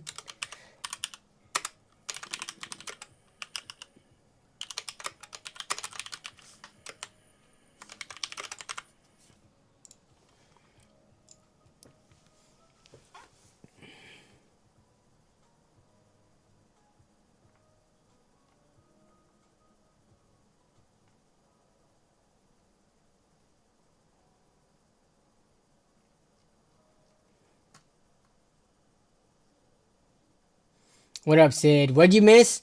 Just some deal hunting and going off random tangents about stuff. Like AI, why Call of Duty is less popular than Battlefield, things like that. Nothing too important.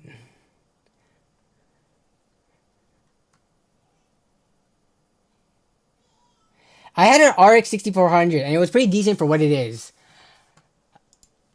I I subscribe to the idea that there's not very many like horribly bad products, just horribly priced products. Though the 6400 has PCIe bandwidth limitations, right? But still, paired with a modern low-end system, it'll work, and there are plenty of people who could be happy with it. But it's just it has to be in like the right conditions and at the right price for it to be like even worth it. Um, but yeah, I often don't look at things as like bad products, unless it's straight up, starting fires and, and burning your house down. John Dummy says, I feel like Danny sometimes when searching for the best deals online, except I don't have any money to build it. That's me most of the times. Like, I'm not buying that much stuff. I do a lot of window shopping and deal like searching. But if I don't have a build coming up, like I'm not buying stuff. Most weeks on stream, except for when you guys coerce me into buying stuff by donating money, we're just looking at deals. We're not buying, so we're all window shopping together. Like I said, like I don't have disposable income as I used to now with children, so I have to be very careful with how I'm spending my money. Even more so than I was before, because I've always been frugal, but now like extra frugal mode has been switched on. Curlosity says, Danny, rate my build. I have a Ryzen 5 2600X and a 1660 Ti, 16 gigs of RAM. B350. I love people who can still make, the early generations of Ryzen CPUs and B350 motherboards. Like they're still going strong with them. They make them work still. In a random NZXT case with a glass side panel. Rate the build. I need to see a picture of it. How can I just rate it based on the specs? I mean, I like it as a budget system. I plan on revisiting older Ryzen chips. Let me see a picture though. Let me see a picture to go with them specs. Where are you linking the best deals? I haven't linked them all in Discord. They're in the description. Like let me go. Nerd on a budget. If you go in the description of this stream right now, and I know on mobile it sucks. I'm sorry, YouTube is switching things up, but in the description I've been updating right here. I've been linking the worthwhile stuff with their prices and descriptions. Again, on phone, it's gonna be it's so annoying. Why is YouTube messing up the phone interface?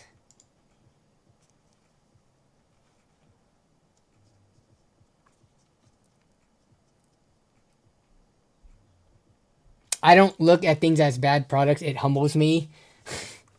That's a good way to look at it. What do you do with the builds you make? You sell them? Yeah, oftentimes. I take them apart and I could like reuse them in like different builds that eventually get sold off to people. But I can usually find someone or reach out to people and say, hey, you know anyone who's looking to buy a PC? And they're like, yeah. And then we make it happen. I try not to sell in my local market because I'm not trying to play tech support to random strangers. And I don't want to be like bombarded with lowball offers till the end of time. Like when I build a system and I use like new or like new parts, as soon as you try to list that in the secondhand market, the majority of people view that as a used PC, regardless of if you built it using all brand new components. To them, they see it as a used PC, so they're gonna try to get it priced accordingly. Whereas I'm like, I need to at least break even on these builds, right? When I do builds, I'm not trying to make money selling to friends and family. I'm just looking to like just sell it and make my money back because I got content out of it. So that's the route I usually take.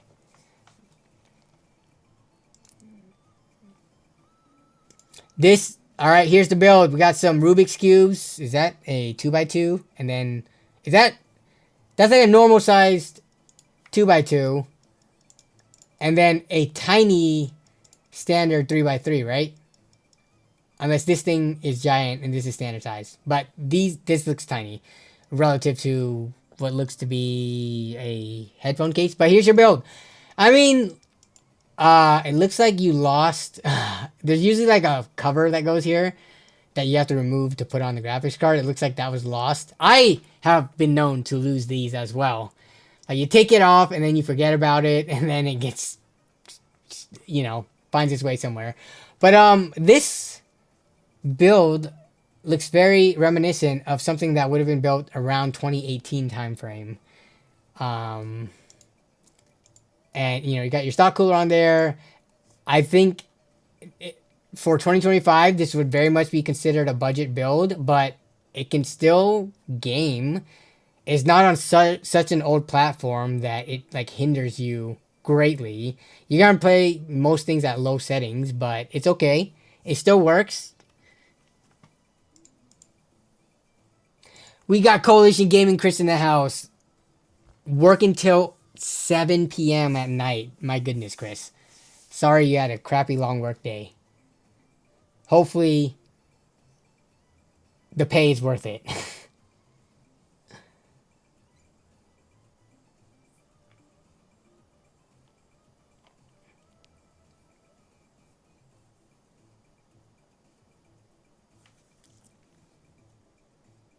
It annoys me when people post a PC for sale on Facebook Marketplace and have no idea the specs. Yeah, I've seen that before. People are just like, they'll say like it's an Intel or like an Nvidia or AMD, you know, whatever component, but then they don't know what the specs are, which could be a crazy good deal, but most of the time it just looks like old gen stuff that's not really worth it.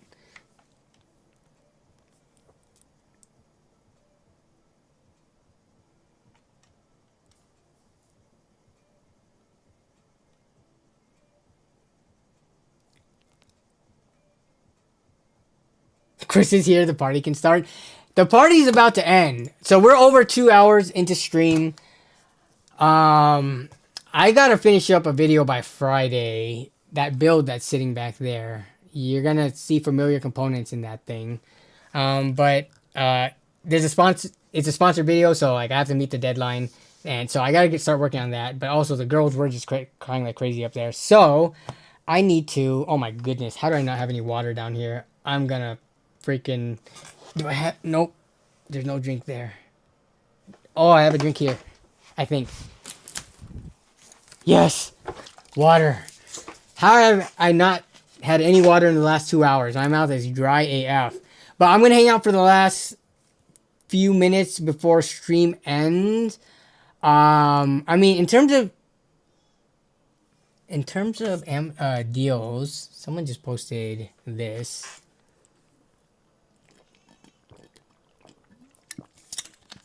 What are you guys' opinions on already strict motherboards?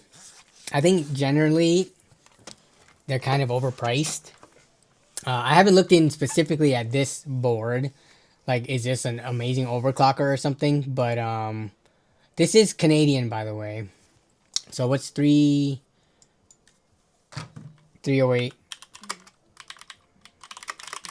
to USD? That's 220. So for a Canadian deal, where did that thing go? Where did it go? For a Canadian deal, this actually seems priced pretty well. 220, still more expensive than I would like to spend on a motherboard, but I mean, you got the Strix tax, which pushes it up there, and aesthetics. People care about aesthetics, and they'll pay more for it.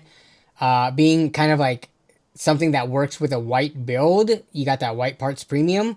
So 220, surprisingly, I don't know if this normal price, you know, 428 Canadian is reflective of what this usually goes for, but 220 sounds like an actually pretty good deal for this board.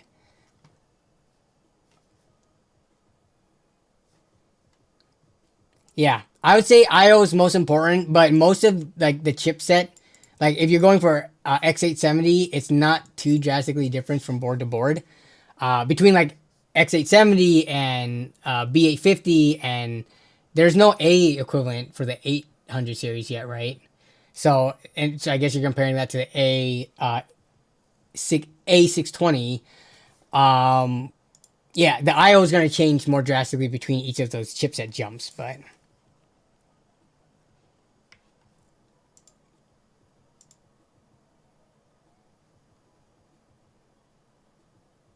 posted a budget build and stream submissions 290, built it for 290, sold for 360. That's a pretty decent profit, $70. Nathaniel, is it this one? Ryzen 3100. That was such a unicorn of a CPU, I feel, in the US market. The Ryzen 3 3000 series, yeah. Like this, was it the 3300X or whatever? I tried for the longest time to get my hands on one of those, to buy it, and they were never in stock at reasonable prices, like MSRP or close to it. So seeing this makes me kind of happy. I was on the wait list from B&H Photo for the longest time, and these never came back in stock. But a 1650 Super, so that's a pretty good pairing between these two. You said you built this for 290, 16 gigs of RAM, 500 gigabyte Fanzheng NVMe SSD, B450 HDV, so pretty low end motherboard. Wait, what? Oh, and then a gigabyte 450 watt bronze power supply, which you have all this here. And then what is this case? This is the oak. No, this is the Coolman Reina, which is similar to so many other cases of this kind. But yeah, pretty sweet color matched build. Wait, 290 including the cable extensions too? Because cable extensions are usually like 20, 25 bucks for like the more quality ones. But you made $70 profit, so not bad.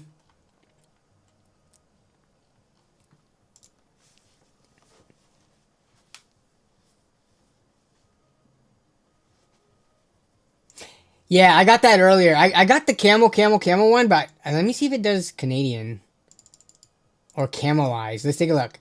So we do this loading. So is this based on Canadian prices?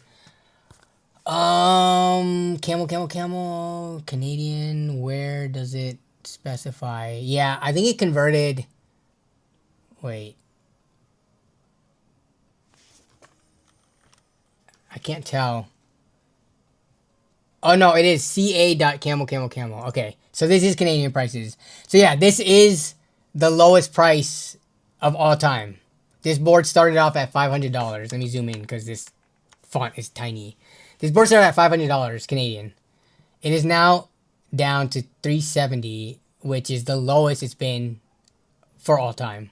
So it is a good deal. And I think it's priced generally fine for a whiteboard. Keepa on Firefox, is that better? Keepa, Amazon price tracker. Let me get this one as well. Price history charts. Okay, add this. Is there a Firefox extension? There it is. Add to Firefox. Allow in private windows. Boom. We're done. Sure. We'll take the cookies. Now, if I try to do Keepa, nope. Where is it at?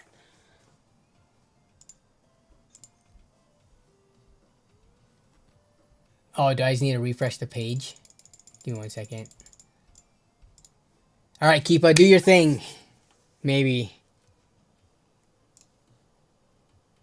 Is this Keepa right here? Pretty similar to what Vetted was doing previously.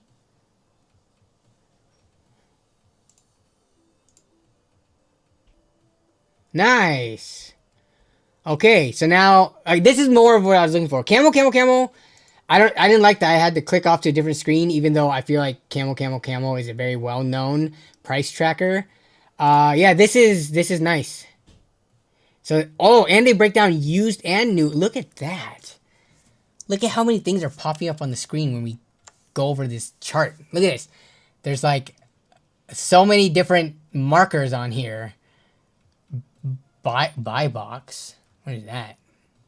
Price of new buy box offer. The buy box is the designated area of a product's detail page. Oh, yes, that thingy. I forgot this was called the buy box. I forgot how I learned about it, but okay.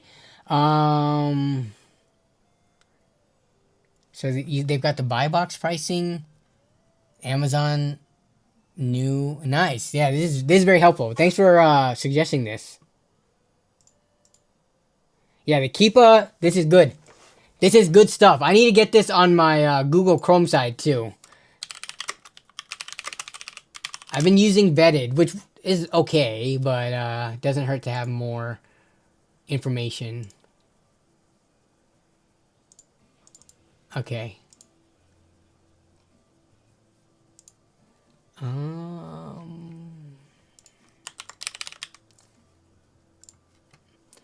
don't know why for Google Chrome extensions and Firefox, I don't know why you have to specifically go in and toggle on allowing the extensions in incognito mode. It must be for like a security or privacy thing, right?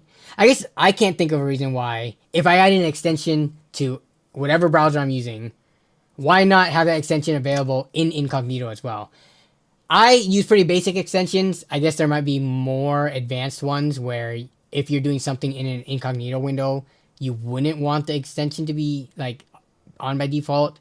But it's kind of a pet peeve of mine to have to enable it because all the streaming I do is in incognito windows. To enable extensions like that.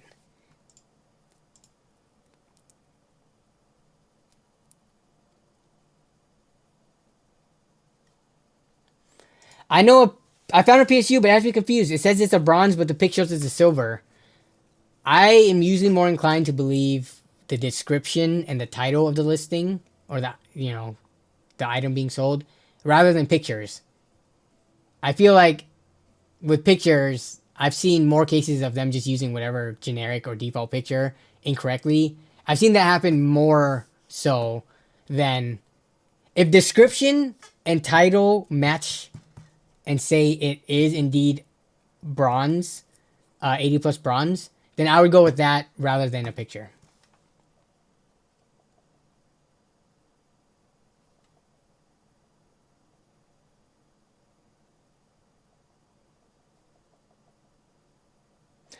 Some sites won't load it with extensions, so easy way is to run it incognito with extensions off. Oh, okay, got it.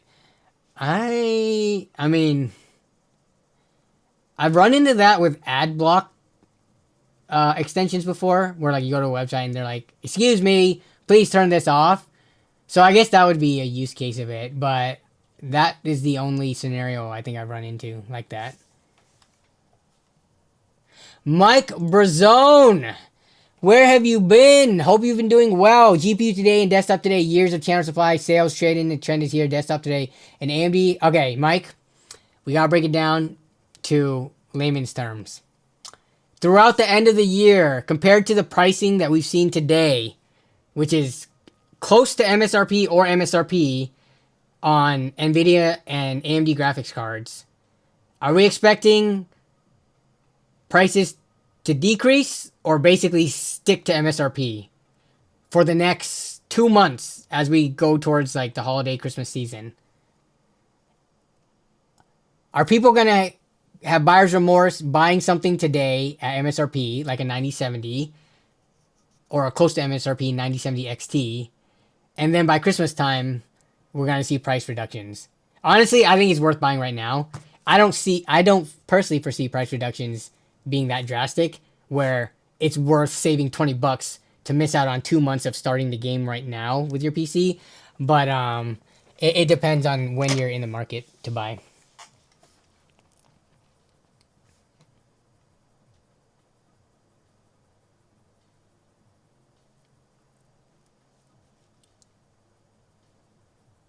I saw that article. Where did I see that? Was that Reddit? Or was that a YouTube short? Yes, that it was in Korea. Right? Actually, didn't he like murder her or something? Which is like a dark turn. I think I saw the article. Or at least that post on Reddit.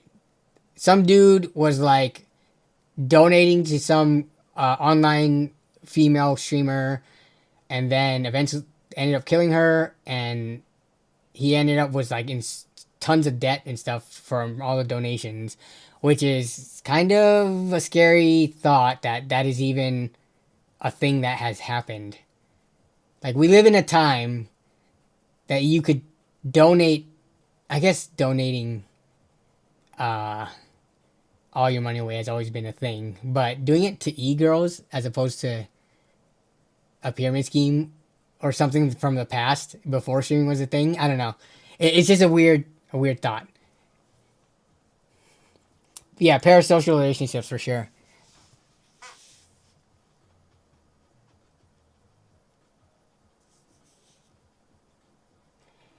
Prices will rise before the holidays and then drop during the holidays, so we think we got a good deal, lol. Overall, on average, though, I think if you need to buy something today while the prices are down, it's not a bad time.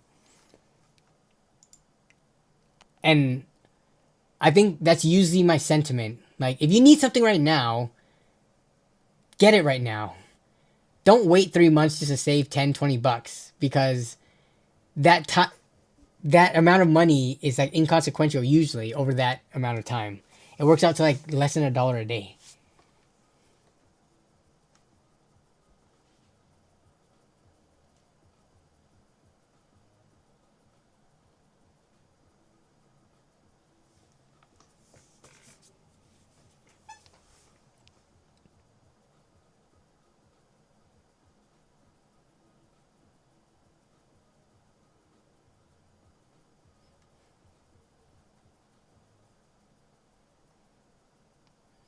Always order a wife gift with your purchases, lol.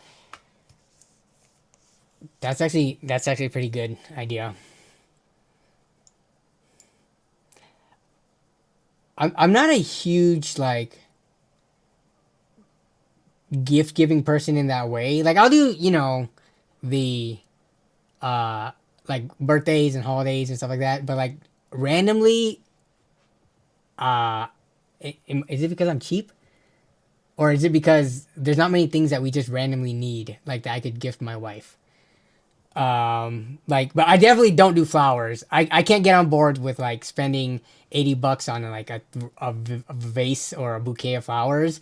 I would much rather spend $80 towards something that is useful to her because one, Melissa is very horrible at maintaining flowers. She can't keep them alive. She's kind of lazy when it comes to it. So it eventually it dies real quickly, and then it starts to mold and stink, and I'm the one who has to clean it up. So I don't want to be the person who was responsible for it being a problem in the first place. But yeah, I've never been on board with buying flowers and stuff like that. But buying other small random gifts, like maybe snacks or something, that's a good idea. Benzerino with the pro tips for relationship advice. Food or money is the best gift. Yeah.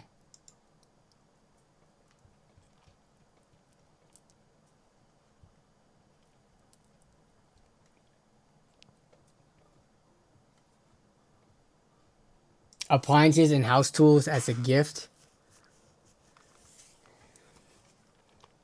The issue is we've got so many appliances. We have no more space for appliances. Like appliances are already taking up our counter space and the cupboards and stuff like that. We are actively trying to not get more appliances. But house tools is a good idea. I think house tools, things that we use often, things that we've never used before, but it could be kind of interesting. You know, the stuff that you always see on YouTube Shorts and TikTok and Instagram that are like seems really, really good at what it does, and it ends up being kind of crappy. Yeah, those would be fun gifts. Hey, honey, I bought you a margarita maker. Now get to it. Wow.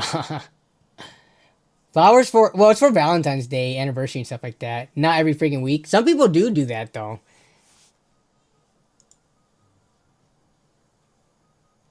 Channels will definitely hold the best of demanded products regardless.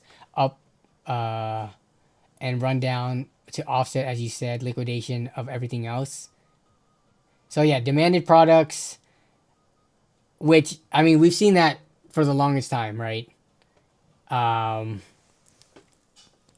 there's never that much of a swing in price when it comes to these big sales that they throw throughout the quarters of the year for the graphics cards, the CPUs. Though I'm surprised, the 7800 XDD deal was pretty good this time around.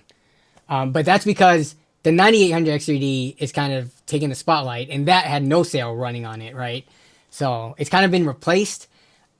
I don't know if we'll get into a situation. I don't know if they've stopped production on 7800 XDD, and if so, if over time the price will go up as they continue to be popular, but the supply becomes low. So.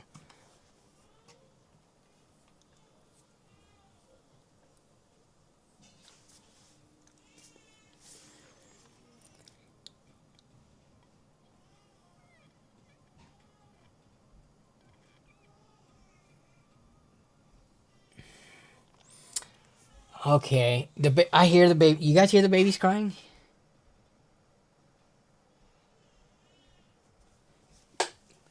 Let me see. 1 second. I'm supposed to end stream, but if I can stop her from crying, we can hang out for a little bit longer. Give me 1 second.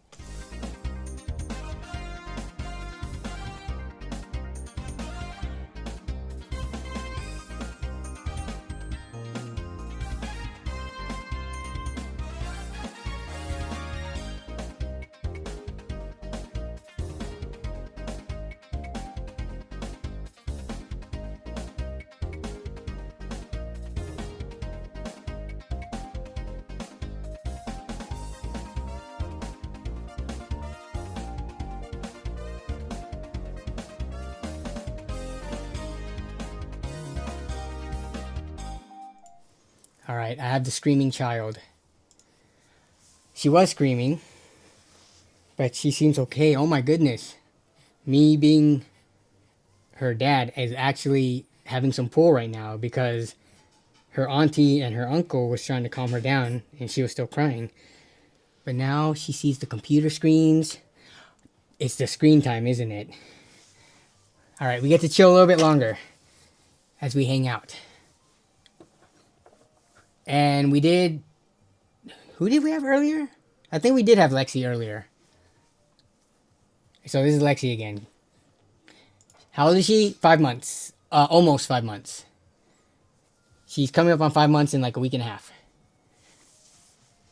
I can't tell. According to the charts, size-wise, they're like about average. So they're not like overly big. Here, you want to sit on my head? They're not overly like big or small. Me and Melissa, in terms of, I guess, I don't know what the average height of for each of our respective ethnicities are, but compared to like the average American, we are below average height. So I don't know if these girls are going to be small, tiny or not when they grow up.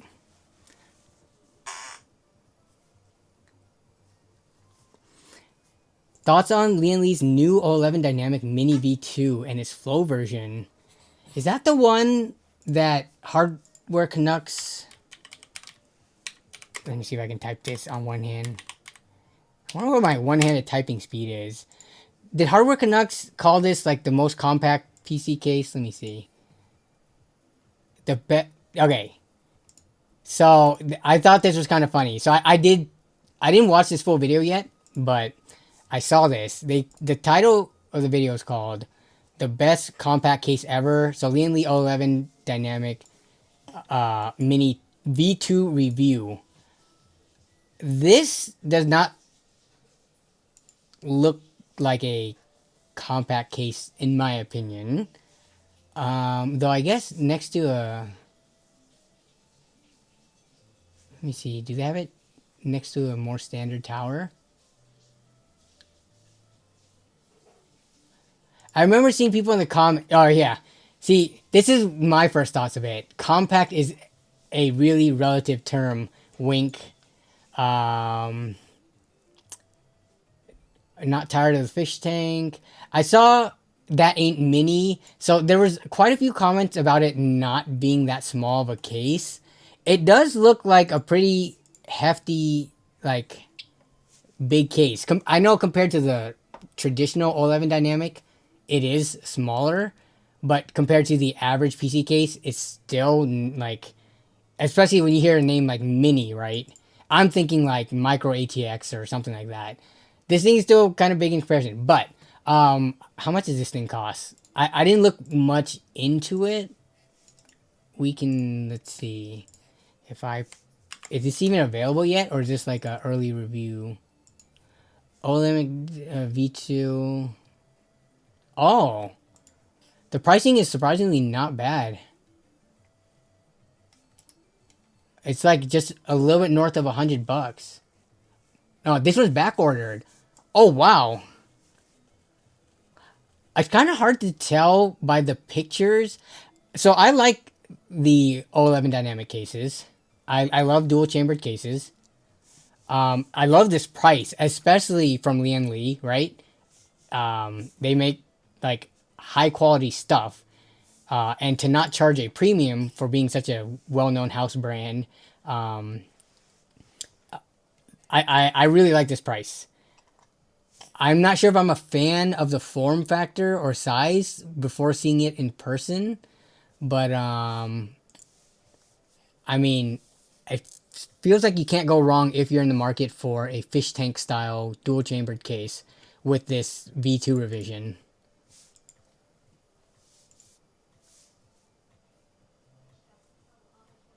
I guess they didn't like the name idea. O11 dynamic, still big but smaller than the regular one. Yeah, I mean, I guess relative. That comment was right. Mini or compact is a relative term. Relative to the non-mini version, it is. What what would I have called it?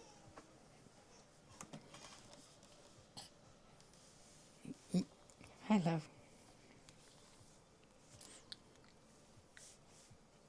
We we do have the baby piano, the one where they step on it with their feet, and now they don't play with that anymore. We've taken it apart, and now they can like smash their hands on it. But yeah, it has a lot of super sick features as well. I'd love to see building in this though, because it's such an open fish tank. It kind of looks weird if you don't populate it with like what 10 fans or however much it supports. So I don't know the next time. Like I feel like this case is perfect for a kind of higher end build. I don't know when is the next time I'm going to do a higher end build to like make use of this case well. But yeah, I'd be down to building this thing. Okay, you want to take her? Okay. Say goodbye. Now Mia's crying. Mia's probably crying just because she's trying to eat her hand. Oh, okay. Have they eaten? Yeah, we just found it. Okay.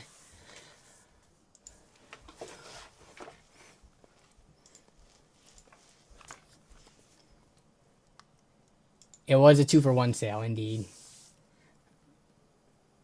You can adjust the mobile position. Wait.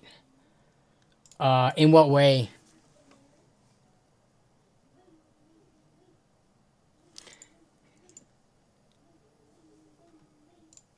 I do like the sag bracket. Case, I feel like every case needs a sag bracket nowadays. I don't want to use a magnetic sag stick that could like fall over or, you know, like move during transportation. I want it built into the case similar to how this is designed. I feel like once you reach a certain price for your case, it should move from here on out. Like graphics cards, we know they're just going to be gigantic. And even if they're not gigantic, they will still sag, whether they're 2-fan or 3-fan. So like sag stick and toolless design, or not sag stick, but sag accommodation and like no screws with the pop-in friction ball joint thingies. Those are like my two top things I like out of a PC case, aside from, you know, the typical like decent airflow and all that stuff.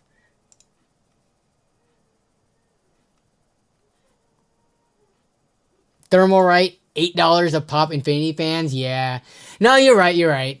It's just I just recently did a build, and that one's going to someone. So we'll see if I can find.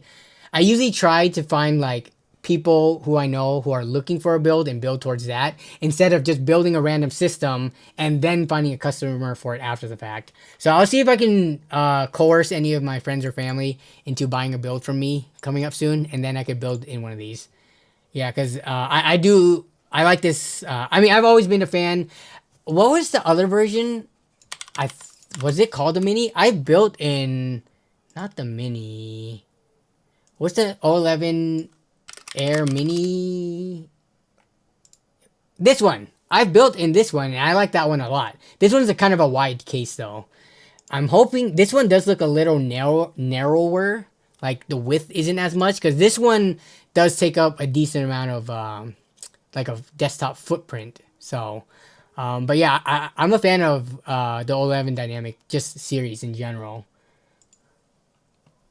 I don't think there's much to complain about them aside from, for me personally, the size of them on some of them. But other than that, like feature-wise, quality, build quality, and pricing is usually pretty competitive.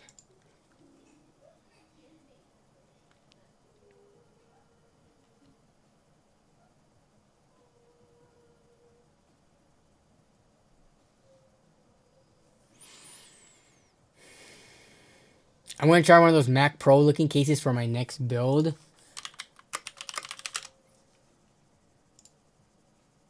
You talking about the cheese grater? Or which one? So there's this one.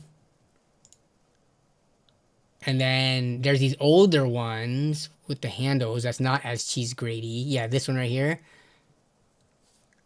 I'm thinking you mean this one though.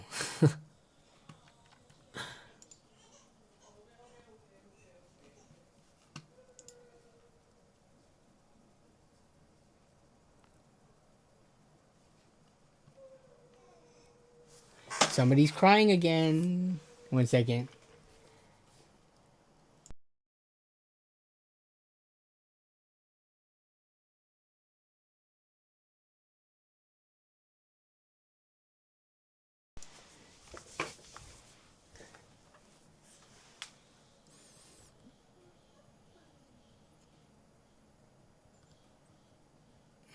If I did a build, I will say, if I did a build in the Lynnwood 011D Mini V2, I'm not doing a white build.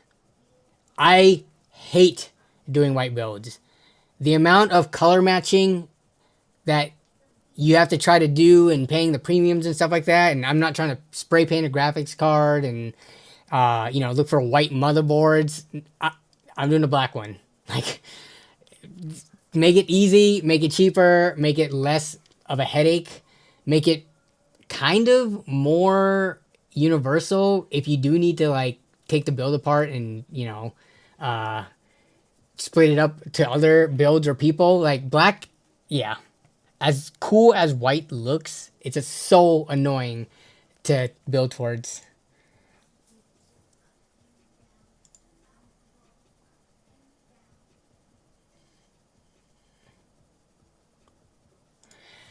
There's the flow version. Where's the flow? Yeah, I would probably, let me see.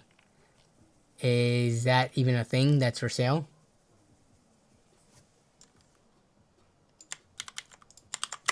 Or are you talking about it just comes with a fan? I'm not seeing anything that says flow.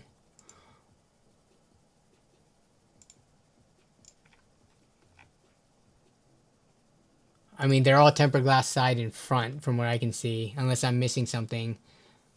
And this, yeah, this isn't even available yet. It's already back, or it's back ordered. I wonder if there's gonna be, like a delay in terms of how many they can get out versus having to wait to restock. Yeah, because it's not released for another over a week.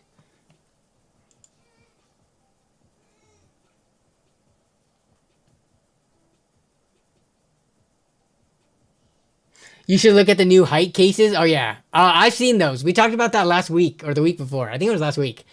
All those different colors and color matching. Yeah, I was not a fan when we looked at it. Daniel, good to see you in the chat.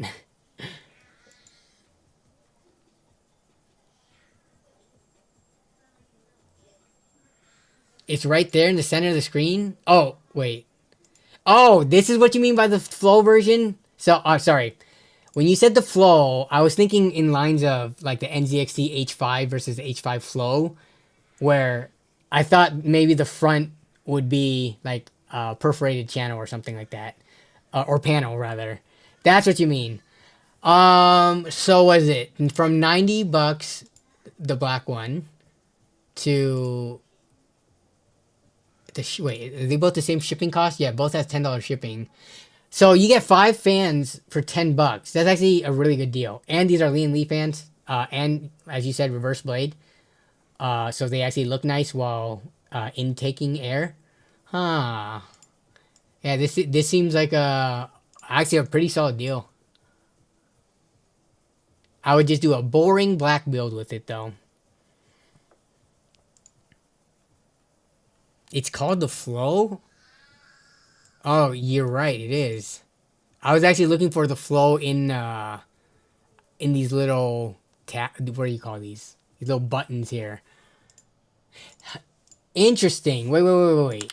So it's called the Flow on here, but a Google search to Lian Li's website I could not find. But I mean, they just threw fans in it. So the case itself didn't really change. It's just a fan versus non-fan version. Oh no, yeah, it's here. What? It's weird. The text is here, but no mention of it in terms of description or title here. Huh. And it is there on the Amazon and Newegg listing. Okay. So mental note to get the Flow fan version.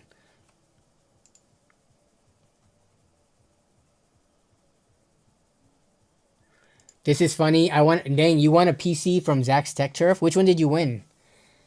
Did we already talk about this, Mag? I forget. We might have, but I have a horrible memory. And you won an all white one, and now you're trying to add black parts back in, which is like the opposite, I feel, of what people normally do.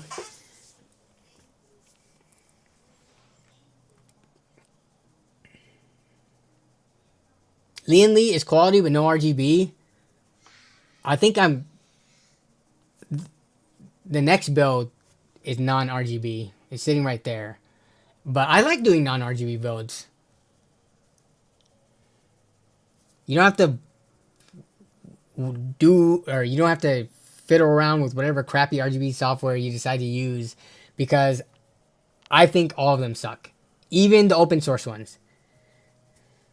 They're like slightly better, but I would just prefer not to deal with them.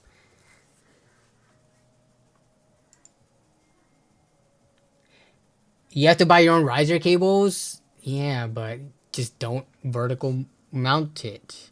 Also, these fans look like they're more suited for horizontal mounting, no? I mean, I see them at a slight angle, but it's still, in general, pushing upwards. So I wouldn't vertical mount in this case to begin with.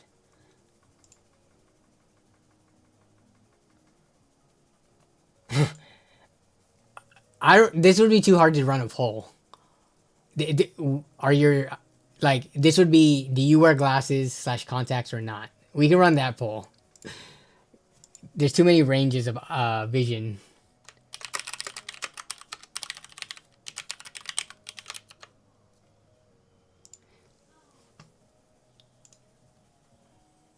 I always end up with multiple RGB software. It's annoying. Yeah, because I feel like RAM sometimes is very specific to whether or not it wants to work with specific software.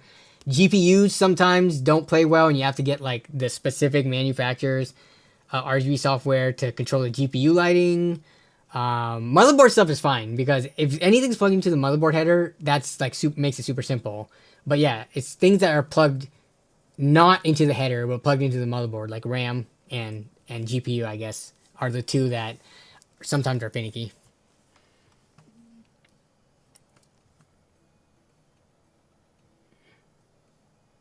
I wish more cases let video cards mount from the top of the case. What do you mean by that? Are you talking about like in ITX cases where they hang downwards? and they're standing. I'm not sure. Are there many ATX cases that do that?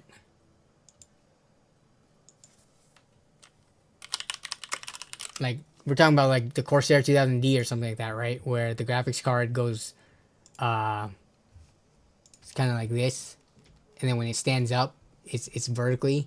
Is there any pic? Yeah, here we go. Kind of like this.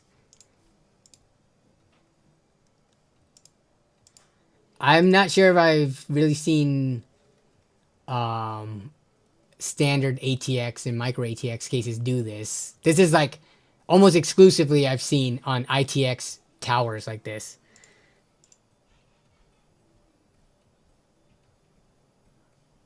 I don't get why people complain about RGB. You can just turn them off. I don't think it's much more complaining about the RGB so much as it is like for RGB less. Actually, no. I get it. Turning RGB off makes it look weird because you have this like white strip of kind of translucent material. It doesn't look the same as getting non-RGB components. It looks like you got LEDs there for a reason. They're just not being used.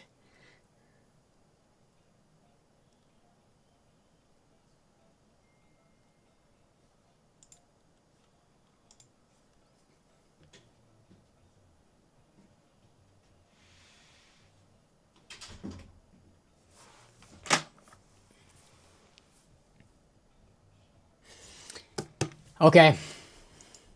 The glasses poll ran, and as expected, kind of, is about 50-50.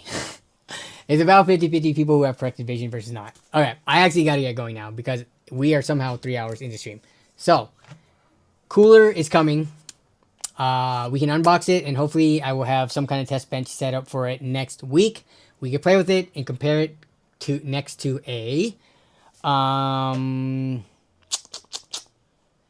maybe like a Corsair cooler or something. I'll have to take a look at my shelf and see what I have. But I do have a 360 AIO to use. That is like multiple times more expensive than it.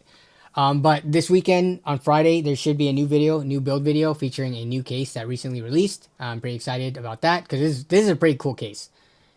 Also, you guys will probably get an idea of what it is because if I give you the hint that it is a wood accented case, which I've never built in a wood accented case before. So, yeah, that was I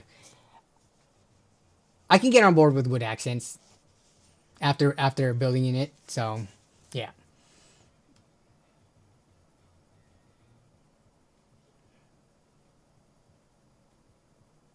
What is for leftovers tonight? I have no idea. Melissa made some like pulled pork taco stuff. I might just eat that. She made it the other day. I just eat leftovers these days. I just consume all the leftovers before they get spoiled. But everyone, thank you for a fun stream. Hope you all have a good rest of your week and have a great weekend coming up. And yeah, I will see you same time as always. I'm in the Discord server. If you pop in there, I'm in there from time to time. But yeah, I'll see you in the comments of this weekend's video as well as in next week's stream. Same time, same place as always. Take it easy. Bye-bye.